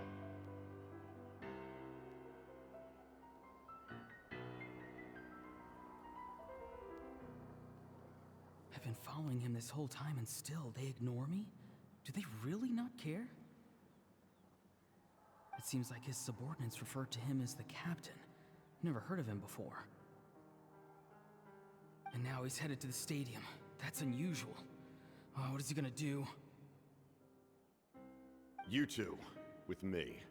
Everyone else, wait here as instructed. Send word to the other teams to retreat immediately if this fails. Okay, there's 5 people there. Sorry. 5 people there. When he says you two, I'm pretty sure these are the 2 that ended up going. But how they know he was talking to them? Yes, sir. He's going inside? But the Pyro Archon is in there. What does he want with her? Forgive me, my lord. Allow me to check one more time. Do you truly wish to do this? The time for idle observation is over. It now falls on me to act. This nation is out of time. Yes, sir.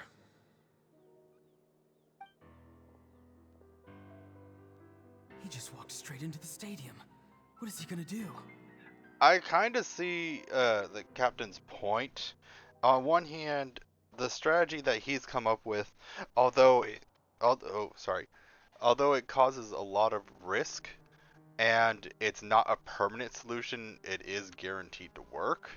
While Malvika's is more of an idealistic situation where there is a chance that it could cause little to no harm, but there's no guarantee it's going to work. He'd rather go for the guarantee with a high cost than a possible perfect solution.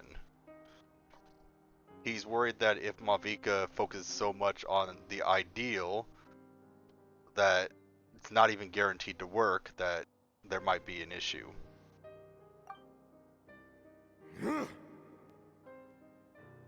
They're both incredibly strong. How long will they have to fight until someone comes out on top?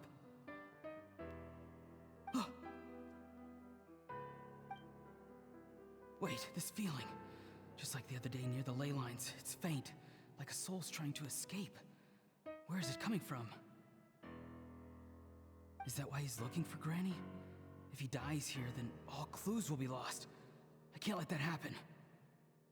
Well, I mean, if the clue is you're trying to figure out why he's coming after Granny, if he dies, then no one's coming after Granny and Granny's safe, right?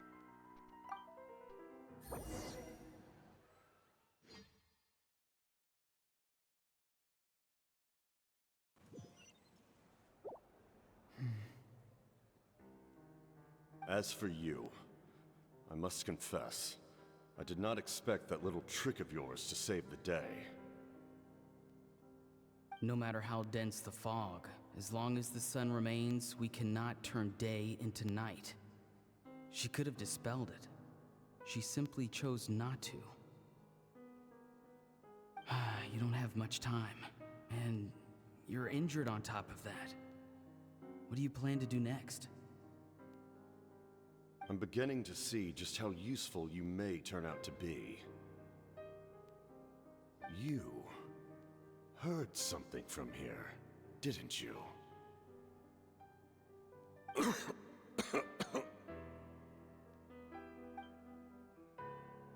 No need to force yourself. I've never seen anyone match the Pyro Archon in battle before. I mean, to be perfectly honest, the Pyro Archon wasn't even using her own weapon. She just borrowed a random sword from a nearby person.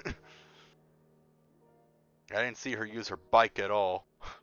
I didn't expect you to intervene at such a critical moment. You know I've been following you. Why didn't you stop me?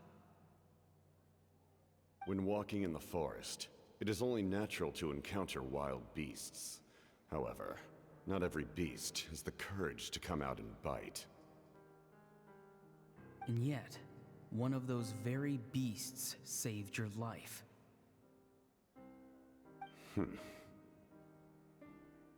Then speak. What do you want? I didn't save you because I wanted something. My soul is more perceptive than others.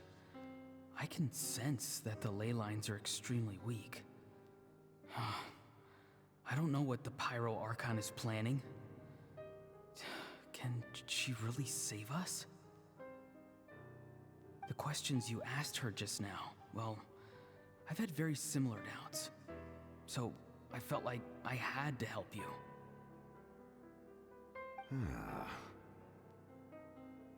So, you can tell the truth. That was quite a reckless decision to make. I'm not sure you realize that. There's no turning back for me now. What I did back there is going to get me in a lot of trouble.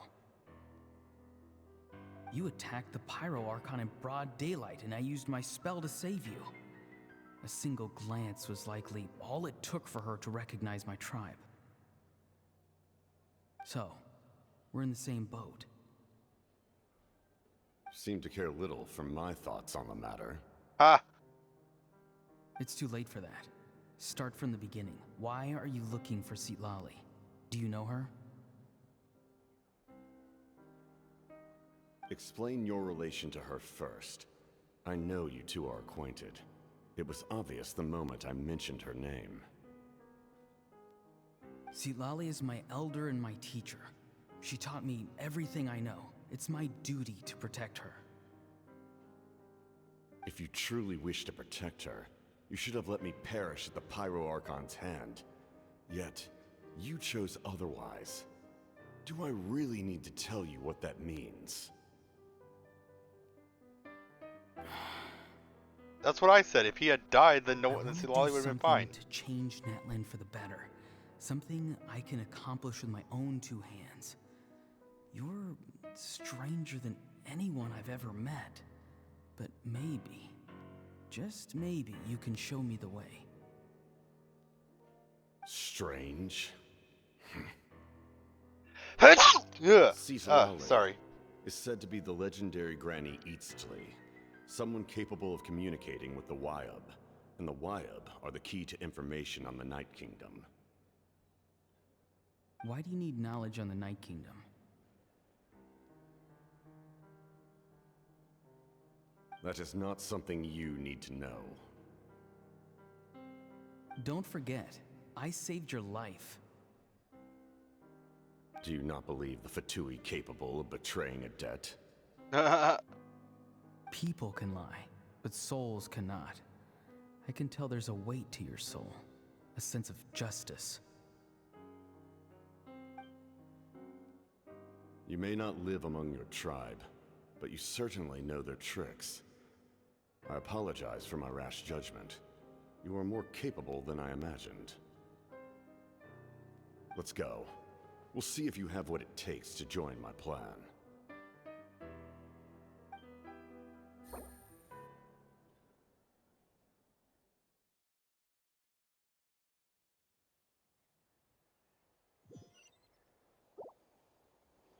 I see. Interesting approach. Worth trying, I think.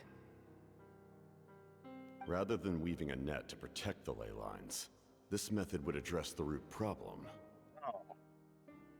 By reconstructing the ley lines themselves.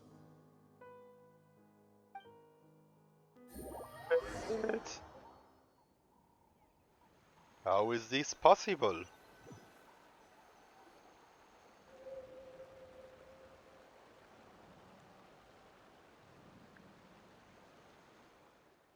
Gasp. Woo! Traveler, Paimon.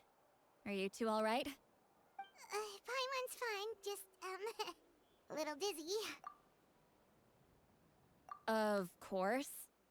Question mark? I'm so mad at him. After everything, he still can't let go of the past. For some reason, he thinks he owes something to the people who cared for him. Stubborn, self-righteous fool. Where's that gonna get him? Now that he's all grown up, he thinks no one can tell him what to do? He thinks he can just run away whenever he wants. I'll show him. If he tries to run one more time, he's got another thing coming. Maybe stubbornness runs in the family. Like grandmother, like grandson, they say. It's not what they say, but okay. Is that supposed to be a compliment? Huh, that kid's got nothing on me. So the reason you're mad at him is the reason that you... Anyway, okay. Back to what we just saw. I don't even know what to make of it. Yeah, the captain seriously wants to reconstruct the ley lines? What does that even mean? Something like the loom of fate, maybe? But how does that help with the abyss? The loom of fate? Yeah.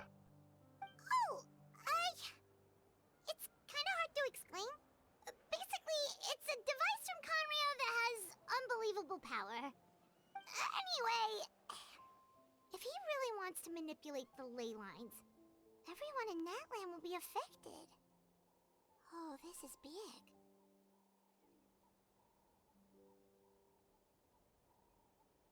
Which means the captain has been honest from the very beginning. Auroron's memory proves that. Why is he so obsessed with saving Natlan? Oh, we've got to tell Moeka about this right away. Yes, she needs to know about this. Now.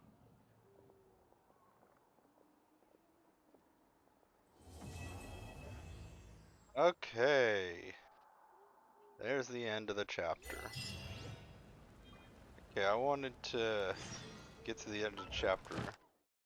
Like I'm trying to set the recordings off, like the videos when I post them, to be on a chapter by chapter basis. Like I'm trying like to end the chapter, and then the next video will start at the beginning of this current chapter.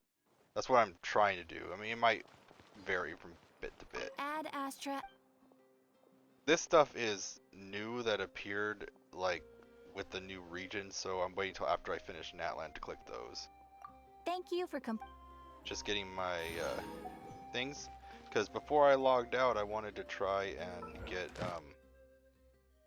my wishes, because like I said, I was hoping to get Lauma, sorry. I wanted to get Lauma, because oh, wrong one. Because you see, my my pity with her is pretty darn close. Like I said, I have Nilu on this account, so I wanted to get Lauma. See, I'm at... Okay. So I'm hoping I win the 50-50. I got some shop ones. So.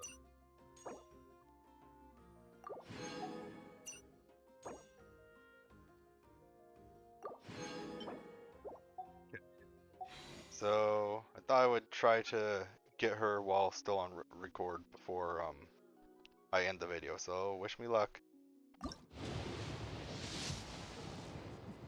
Nope, blank.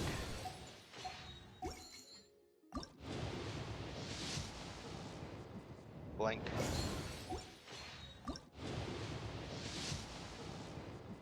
Blank.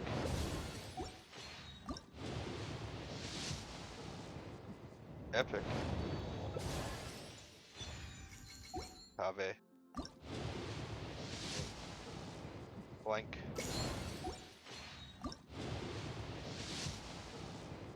Blank.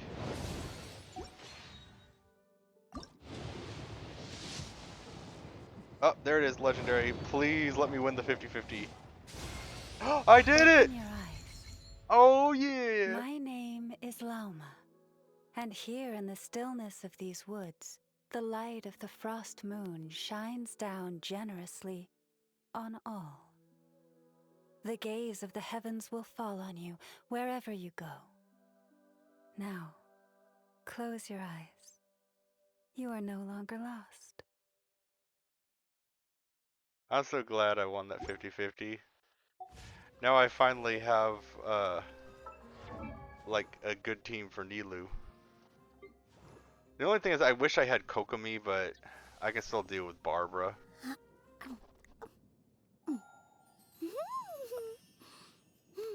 Barbara. Level her up though. But yay, I got Lauma.